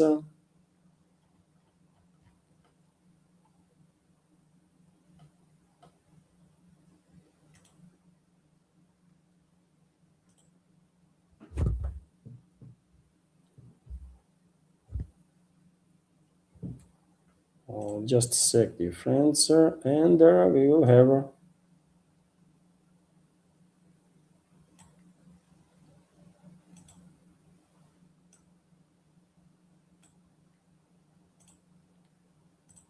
community chatter. I will start, if I may, with the recommendations from Christopher.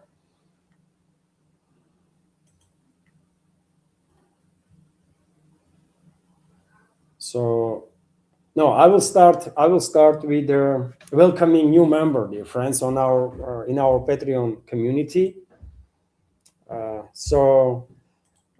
Nautilus, thank you very much for joining our Patreon community. New member. This is a big support, Nautilus. So thank you all the members of our Patreon community and Boosty community. Of course, you are doing unbelievable helper to keep this project alive. Together, obviously, with members of our community that are supporting through donations, through PayPal or super chat. So thank you all. And Nautilus, you're welcome to our Patreon community. Thank you for deciding to support her. Hopefully, many other members will will decide to join us on Patreon. Thank you. Also, dear friends, let's react now on recommendations from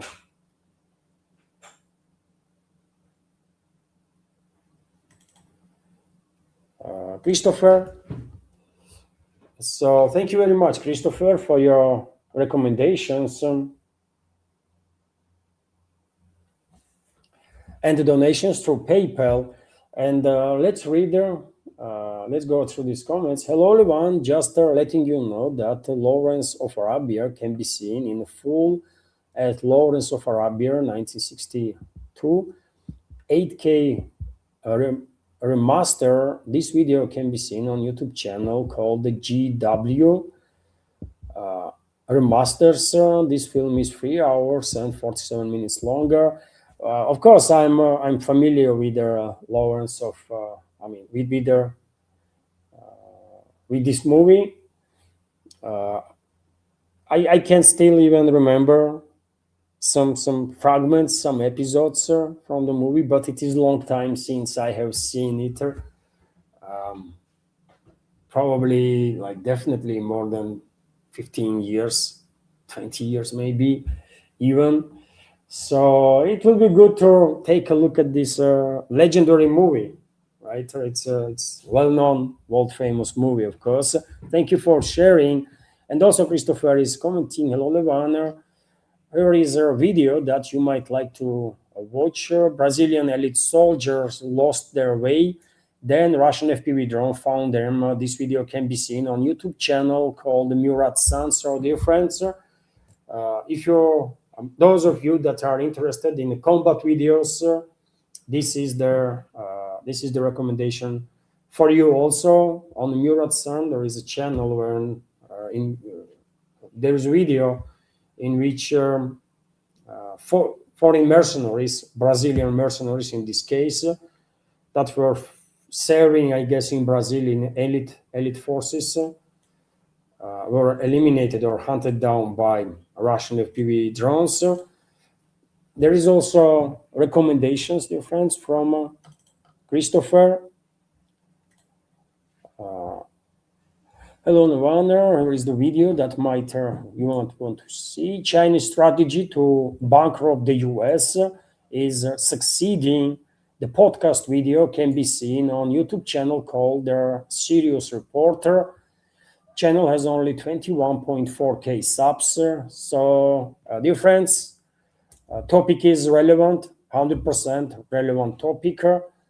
And there are many arguments can made there. Which side is succeeding in this undeclared economical financial war between Beijing and Washington. So I guess it's an interesting discussion there on this channel called the Serious Report. Thank you for sharing, Christopher. And there is another recommendation, Secret KGB Paranormal Files. This documentary was hosted by Roger Moore, who passed away on the 23rd, 5th, 2017. He was 89-year-old. This video can be seen on YouTube channel called and there is no name of the channel, unfortunately. There is a limitations on the PayPal, isn't it? How many letters you can use, and I guess name of the channel did not. That's unfortunate.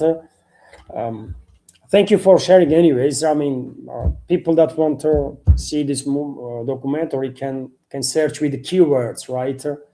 Using keywords, and they will find the channel. Anyways, and there is another recommendation: explosions in the middle of the Black Sea. Russians attacker sends global food prices soaring. This video can be seen on YouTube channel KYR Military. Well, food prices. This was started by Western ruling class. This maritime warfare was launched by Western ruling class, 100%. They launch attacks on Russian commercial navigation in Azov Sea, in Black Sea, latest wave of this confrontation. And of course, Moscow had every right to retaliate. And one should keep in mind, dear friends, that even though 80% of exports, Ukrainian exports, um, go for used to be exported through maritime routes, and they can't do this now. And they have to redirect all this movement towards the Europe, which will create logistical nightmare. But I'm not sure how much impact that would have on global food prices, because surprisingly for many, I guess, you know who is the main customer, for example, of Ukrainian grain? It's not African countries, by the way. It's not countries in the global south. It's Europe.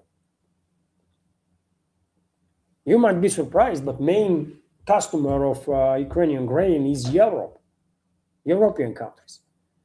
And well, Ukraine can export its grain into Europe through ground. And Western ruling class wanted this escalation. Well, let them now deal with the logistics of Ukrainian exports into Europe by ground routes. So Russian actions not necessarily gonna have a massive impact on food prices in the world, but actions of Western ruling class and the Ukrainian proxies, when they launch these massive attacks on Russian shipping in Azov Sea and Black Sea, will definitely have, because it's Russia that sells actually food on a global market.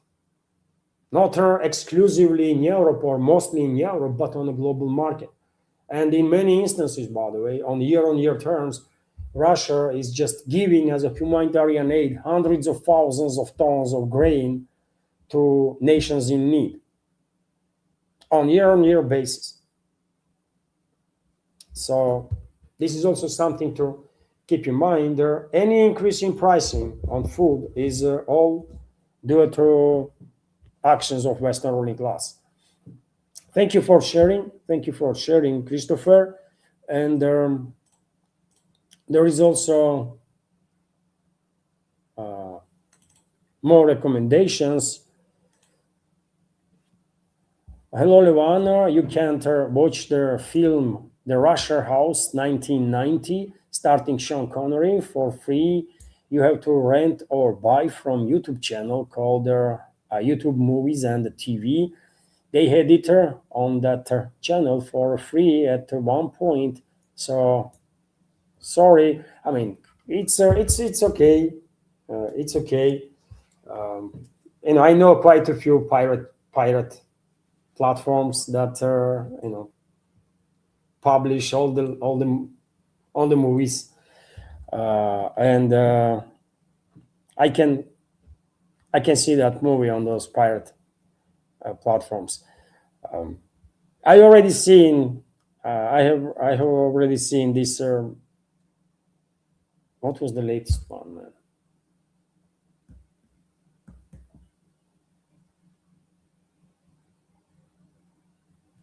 I was so unimpressed.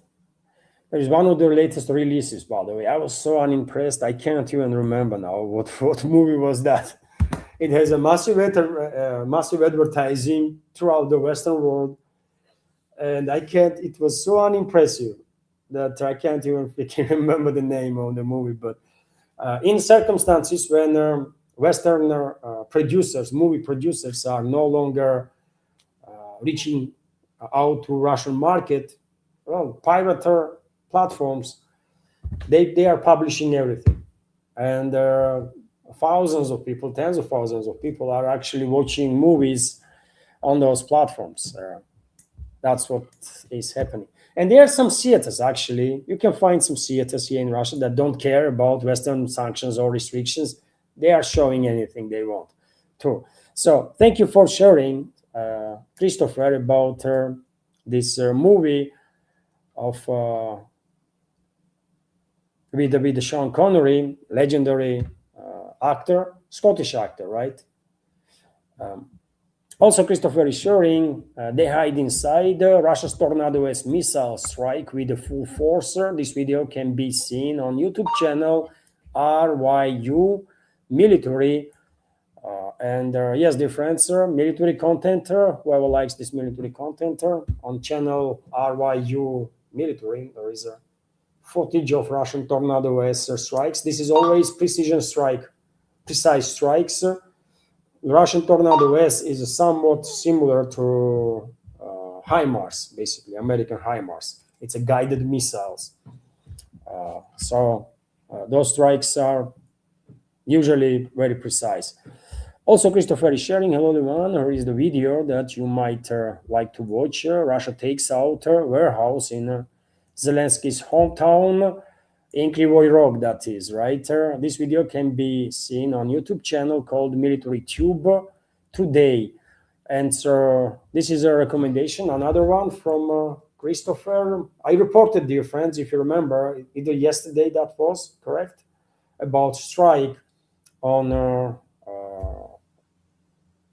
a massive warehouse that was transformed for military purposes by Kyiv regime. This happened in Krivoy Rog. I even show you some screenshots of a burning warehouse. On this channel, you can see video of this attack and the consequences of that, I guess.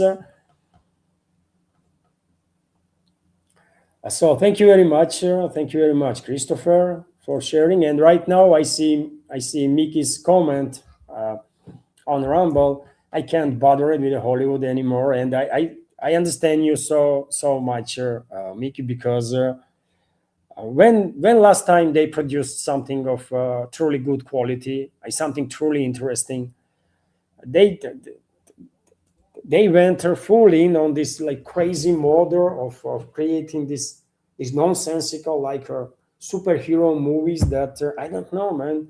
I mean, initially one movie, two movies, three movies, maybe okay. I mean, young generation might love it. I don't know, but and maybe all the generations too can watch one or two movies as I don't know, entertaining or something, entertainment. But you cannot have every freaking movie to be about this fiction, right? It's just too much. There is this woke culture elements in movies that makes them also terrible because of it. And honestly, I can't remember when I saw like movie from Hollywood that I was actually impressed last time. I mean, I honestly cannot tell you. If I was impressed, I would remember. Correct. Last time I saw something more or less okay was Formula One with Brad Pitt, and that was about a year ago now or something. And that is that.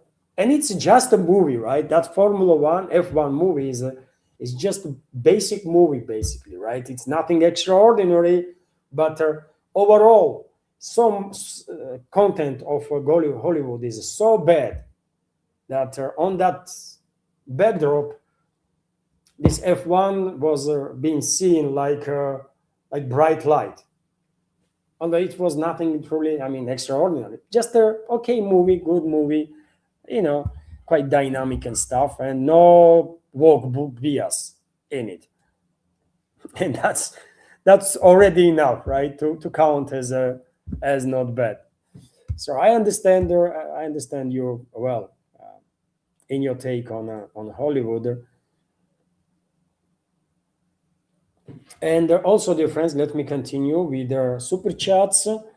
There was several super chats from Wayward, from Scooby.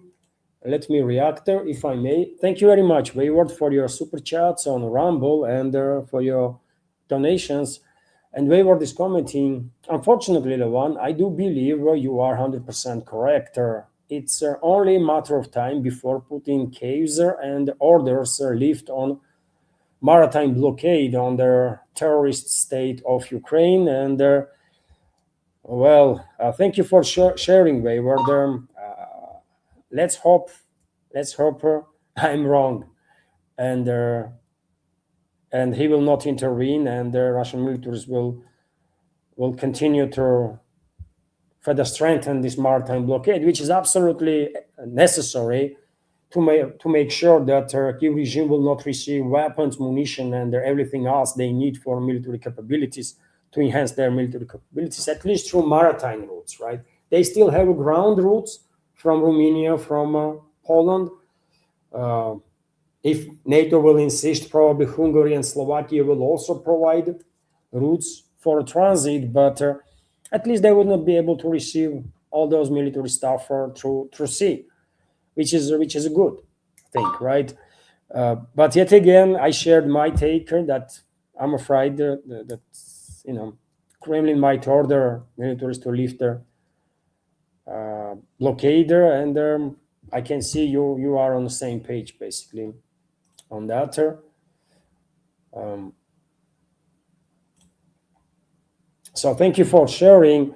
Also, we were just commenting the entire West has declared war on Russia, but Putin feels he needs to restrain his military. As Alex from the Duran has said, Putin is fighting the most bizarre war in history. He wants to lose. Um, well, probably I missed that statement of Alex Christoforou from Duran. But Putin definitely fights this war with a very, very strange policy that no one really understands. At this point, maybe he himself confused. I don't know. I don't know. But he definitely fights this fight with very bizarre approaches. That's for sure. Maybe, I mean, I don't think he wants to lose, but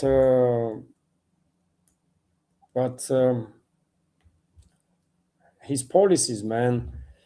Either he is a truly, I don't know, man, some unbelievable genius that only, and that's why only he understands what he's doing, or he's just adopting wrong policies, and that is that. Because yet again, no one understands what are we doing, man, in terms of this restraint. There is an attempt to explain this, but these attempts are less and less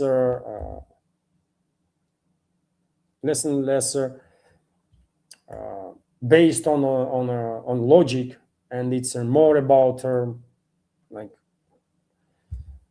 more ideological, right? So yeah, truly, man, I don't know what is going on in the Kremlin or in Putin's mind, but his restraint policy frustrates definitely very many people here in Russia and outside of Russia. Thank you for sharing. Also, we were just commenting. So Russia does not have any real journalists who can ask Putin the real harder hitting questions. We have nothing but stenographers in our media in the US. No one asks Trump real questions. I guess that's what was there. Sometimes during the screenshots is missing some parts. And well, in presidential pool, I don't think there are any actual free independent journalists. My personal opinion about it. In Russia, there are many journalists, real journalists.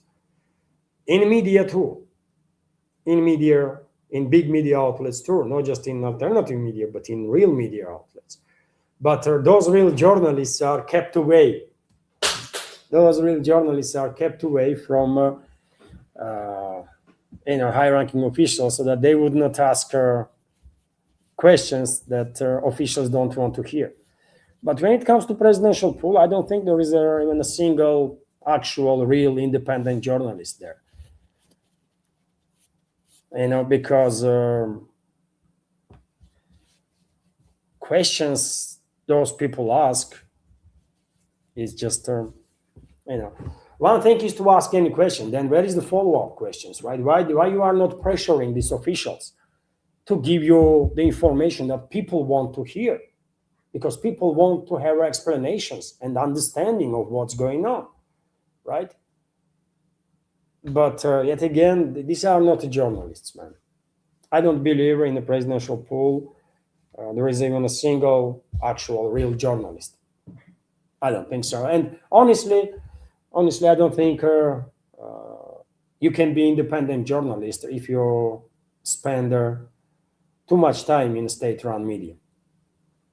I never worked in a state-run media, by the way. I have some 30 years of experience in journalism, right? Mostly in Georgia, but in leading Georgian media outlets, right? But independent. I never worked for state-run media. And I don't even know how they operate, man. I cannot even imagine someone telling me what can I ask and what I cannot. I would never even appear in such a event if I am restricted to ask questions. Why would I even go there? Why would I even bother to waste my time? Why would I give her this or that state institution opportunity to legitimize this nonsensical situation when real talk is being restricted and only selective questions being asked? I will never participate in that shit, right? Sorry for my French, but it's nonsense. So, we have to be real, man. You are looking for real journalists. Don't look for them in MSM because they are known. Neither here in Russia, neither in the West. And I don't think there are real journalists anywhere in MSM nowadays because this MSM is a total freaking propaganda and the bullshit. That's what I think. They pretend to be journalists. Only difference between Russian propagandists from MSM and American propagandists is that Russian ones are proper educated.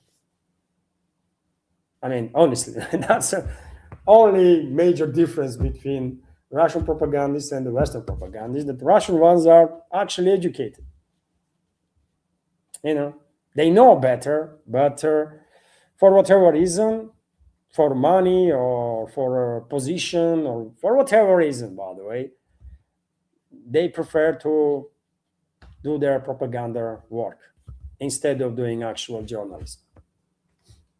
But it's their choice, man. It's their choice. What you gonna do, right? So that is that. Thank you for comments and donations through stream through Rumble, super chat, and there are a few more comments from Wayward. Now let me react on Scooby's super chatter. Thank you very much, Scooby, for your super chat on Rumble and the $2 donation. And Scooby is commenting, Modi has a big youth unemployment problem in India. Change of government might be coming there. Would it be positive or negative for BRICS? I don't think it will be positive for BRICS because Indian opposition that might replace Modi and his party is actually even more pro-Western, right? And or even more influenced by the West than Modi's party, because Modi is, let's not forget, Modi and his supporters, that they are like nationalist wing in the political spectrum in India, right? So they are more focused on national interests than let's say other political groups that are experiencing even bigger influence from the West. So therefore, I also think that changes are coming to India. I think in next elections, parliamentary elections in India, Modi's party probably will lose. Probably, and that will weaken BRICS even further. And eventually, I think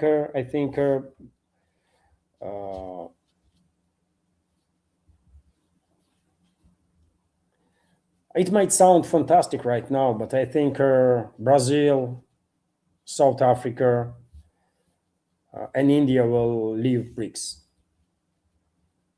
Or maybe Russia and China will initiate another organization. Russia, China, Iran, some other countries will create another organization while BRICS still exists formally, at least. And in that another organization, from the beginning, there will be set of rules that all have to, all parties have to take in account if they want to join, right? And hopefully, if that will happen, that new organization will be more secure from infiltration that West will inevitably attempt, as they infiltrated BRICS, by the way. They are sabotaging BRICS from within through Brazil, South Africa, and India. I mean, let's be real, man. That's what they do. And that is that. BRICS is dead. Remember, I said BRICS is dead last summer. Last summer, if you remember, me and my family members, we went to North Ossetia, Alania for several weeks to see my mom. And kids wanted this year also to go to Vladikavkaz, to grandma, but we are unable to do it this year, this summer, maybe next summer. But it was summertime, isn't it? Last year when Anchorage summit happened, correct? A year has passed. And I said, man, BRICS is dead. I remember it was approximately that period when Anchorage summit was either in preparations or already happening or something. And I said, BRICS is dead. And there are many members of our community went after me and were very critical of me that how dare you, how you can say something like that BRICS is dead. And well, only a year has passed since then. Wasn't I correct? Wasn't I correct, by the way? Is BRICS dead or not? And don't tell me that formally not. Formally, yeah, I know. Formally, it still exists on a paper. But in reality, give me one achievement, one more or less relevant achievement of BRICS in the past 2 years. After Kazan summit that took place 2 years ago, what BRICS achieved there under the presidency of Brazil last year and under presidency of India this year? Give me one something. Give me something, man. One example, or there is nothing there, right? So it is what it is. I know. So unfortunately,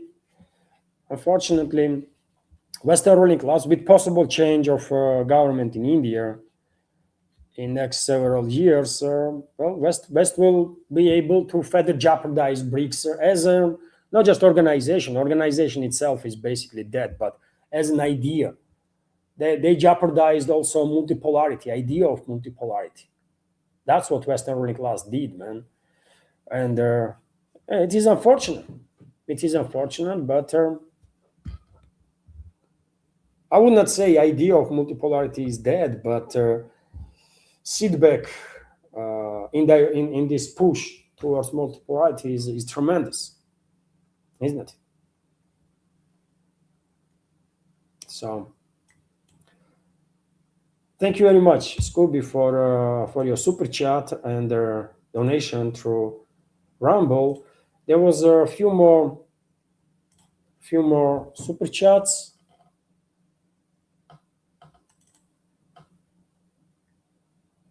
I mean, oh, you see, from Christopher, two more recommendations, dear friends. Hello, everyone. Here is the video you might like to watch. Russia surprises with their new military robots. This video can be seen on YouTube channel called Lugares Fantásticos.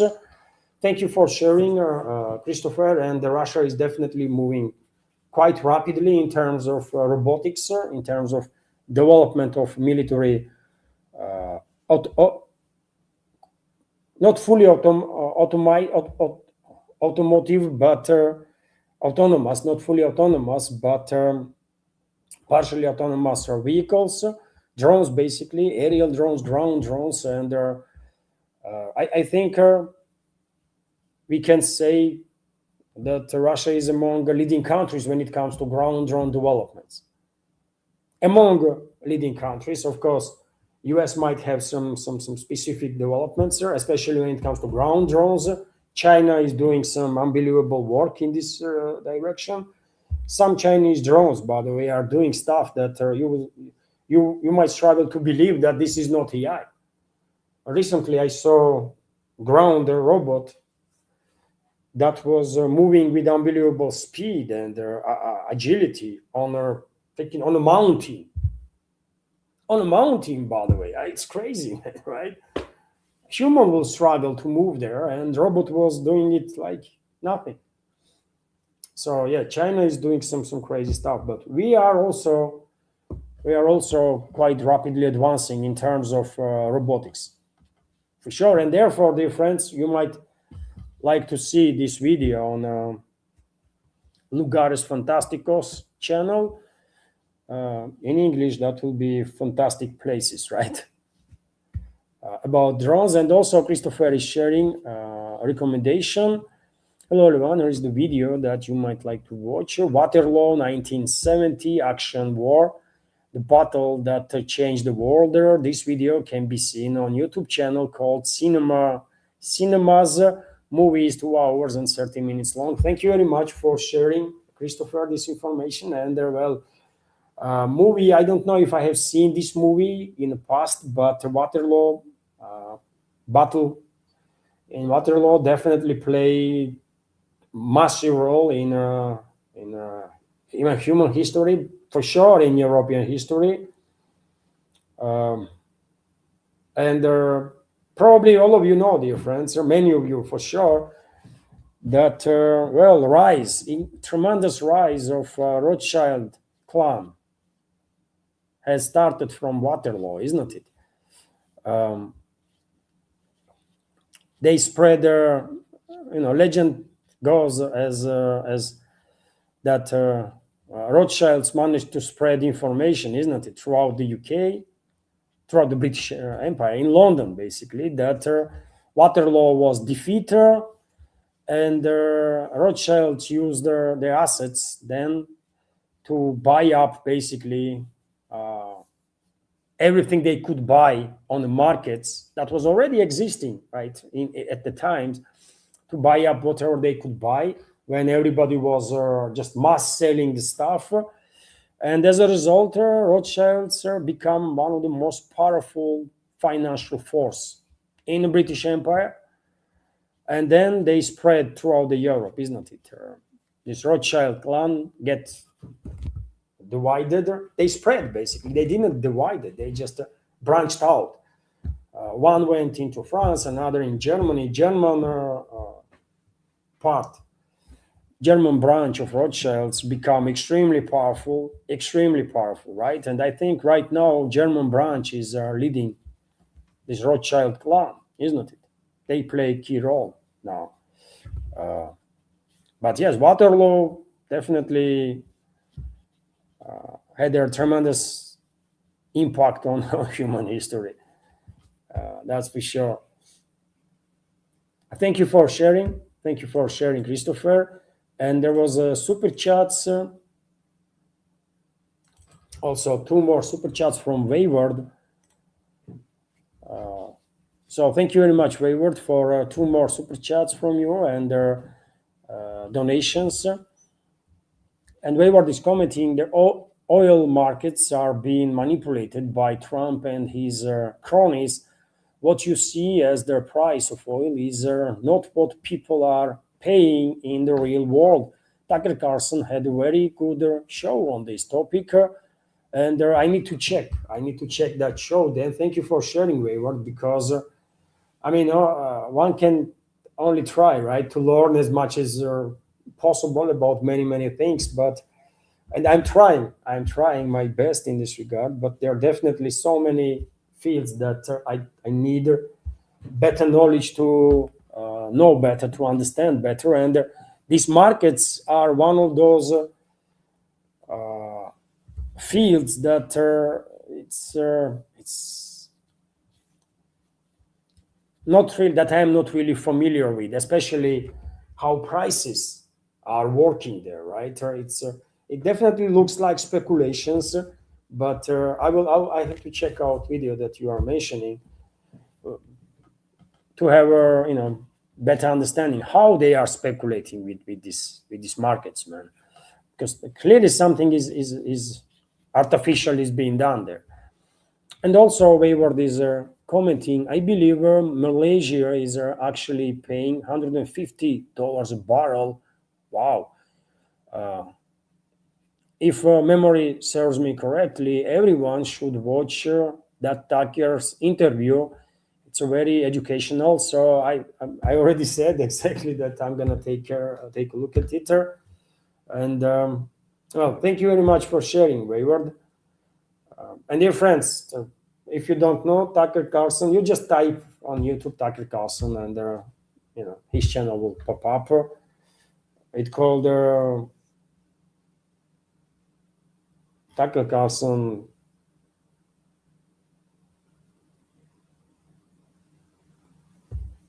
videos, or it will pop up.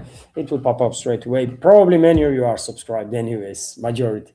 So thank you, Wayward. Thank you, Wayward, for sharing. And let me check, make sure I did not miss.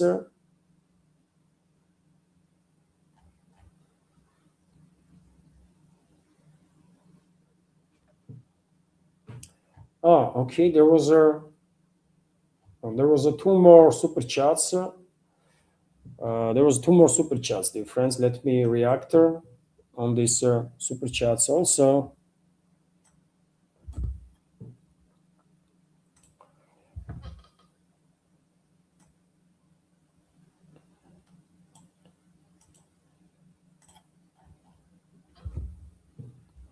I think we have quite interesting this community chats after new segment. We are talking about like many actually interesting stuff, isn't it? So many thanks to members of our community that are initiating these conversations through super chats and their comments through PayPal and so on. So thank you all for this, and let me highlight these two super chats also. Thank you, Scooby, for your another super chat and the dollar donation. And Scooby is commenting, Andor, that's a good show. They are made recently. I don't even like Star Wars, but that is amazing. I agree with you. I agree with you. Andor was a good TV show. I watched it, and yeah, it was good, no doubts. I have seen probably all Star Wars movies. I'm not really big fan of Star Wars. I'm not gonna lie, not really big fan. Although I appreciate the work that is being put to create this unique universe. But Andor is definitely was a good. When it comes to TV shows, right now, I mean, for several days now, I start rewatching Expanse, science fiction, also science fiction movie. And this movie was also made in the past, like in past 3, 5, 7 years in that time frame, and it's good. It's a good actually. I enjoyed that movie. Expanse. It's good physics there when it comes to science part of it. It's quite well done, enjoyable, and there is also a fantastic part of it that cannot be explained by science, but after all, it's a movie, isn't it? It's science fiction. And so, yes, there are some examples, right? Rare examples of some good product that comes out of Hollywood, but it's a very, very, very rare occasions nowadays, isn't it? So thank you for sharing, Scooby. Andor, dear friends, if you have not seen that TV show, Andor, I definitely recommend, as Scooby does, Great show. You will enjoy it if you like science fiction. Obviously, it's a science fiction stuff, probably part of Star Wars universe. So thank you for sharing, Scooby, and let me also react to another super chat from Wayward. Thank you very much, Wayward, for another super chat and another dollar donation. And Wayward is commenting the fact that Zelensky and his Western backers felt comfortable enough to do an arms exhibition in Kiev shows you the atmosphere Putin has created for those degenerates in Ukraine. And how can anybody argue with you? You have I mean, strong point as I don't know, tungsten is, right? Atmosphere. You are spot on, and this atmosphere was created that Zelensky and his henchmen and their Western backers were feeling absolutely comfortable, right, to do whatever they want, right? And they created they come up with this exhibition where, according to some reports, about 2,000 people were participating during that strike. I don't know if these numbers are correct, but many channels out there on internet, including ones from Ukraine or channels of Ukrainian citizens, are suggesting that casualty numbers, losses among officials of Kiev regime secret services and militaries, and also military representatives or representatives of military industrial complex of NATO countries, is significantly higher than officially stated 11 people. But fact itself, audacity, right, to organize all this stuff is quite telling, right? Nothing really to add there, for sure.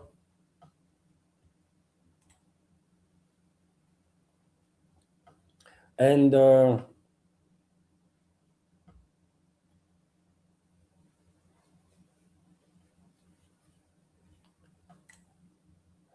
and by the way, I mean, we can add that how come that Kiev is become this tourist hotspot for Western ruling class and Western propagandists? How this is even possible that Kiev is become touristic hotspot for them?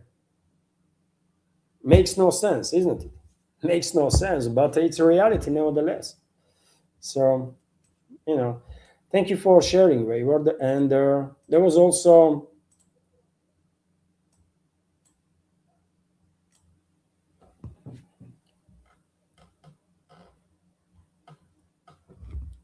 two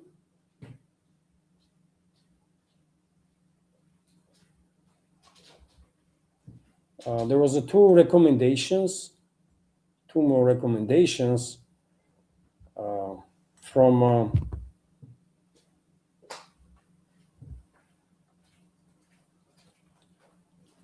Christopher. Let me highlight these two, dear friends.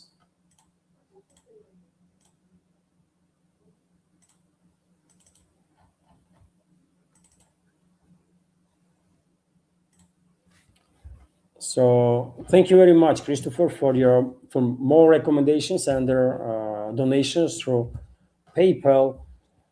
And Christopher is commenting, Levana, the secret KGB paranormal files can be seen on YouTube channel called Anomics.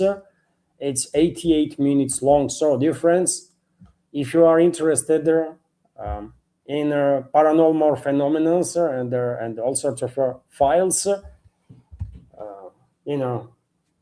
Anomics channel is publishing this documentary. It's documentary, isn't it?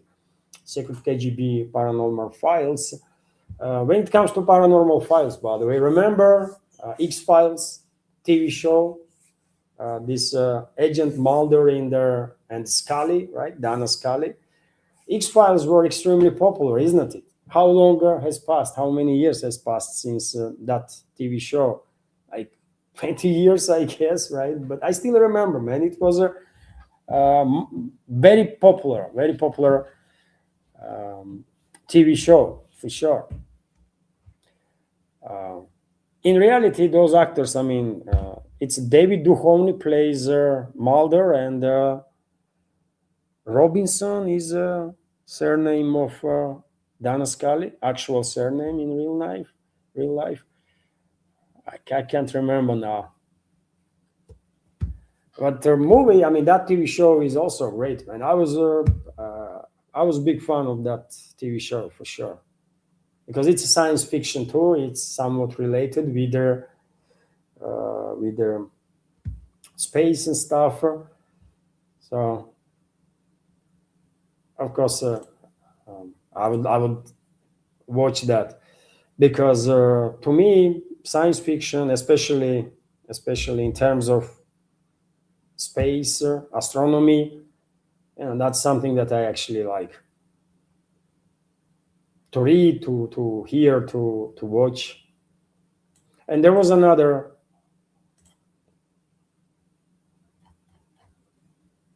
recommendation from Christopher.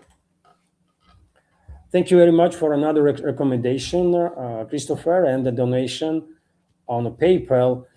Hello, everyone. Here is the video you might like to look at. Ejercito Russo capture La 14 Brigade, Ukrainian, and Las Trincheras.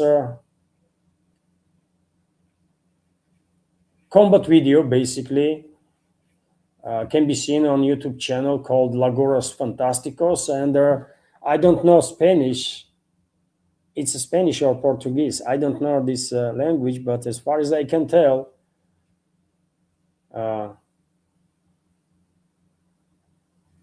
Russian forces captured Kiev regime's troops from 14th Brigade in trenches, right? There was a close combat, I guess, and Kiev regime's troops from 14th Brigade were captured by Russian troops. Combat video can be seen on this Lugares Fantásticos channel on YouTube. Thank you very much, Christopher, once again for sharing. And well, I see a comment from Nidisha. I will react on this too, if I may. It's all in caps, so easy to spot. Levan, we need a global disaster management force. These things are going to increase and will start happening frequently now. You mean wildfires and stuff? Extreme weather conditions? Yes, I think extreme weather instances of extreme weather will increase probably as time goes by. But point is, who gonna create this new administration, international administration, disaster management force, let's say? Who will be in charge? How it will be operated in a world where there is no trust between leading elites or ruling classes of different countries, different regions, to organize something actually reliable is going to be challenge that, I mean, I'm not sure current ruling class can take on.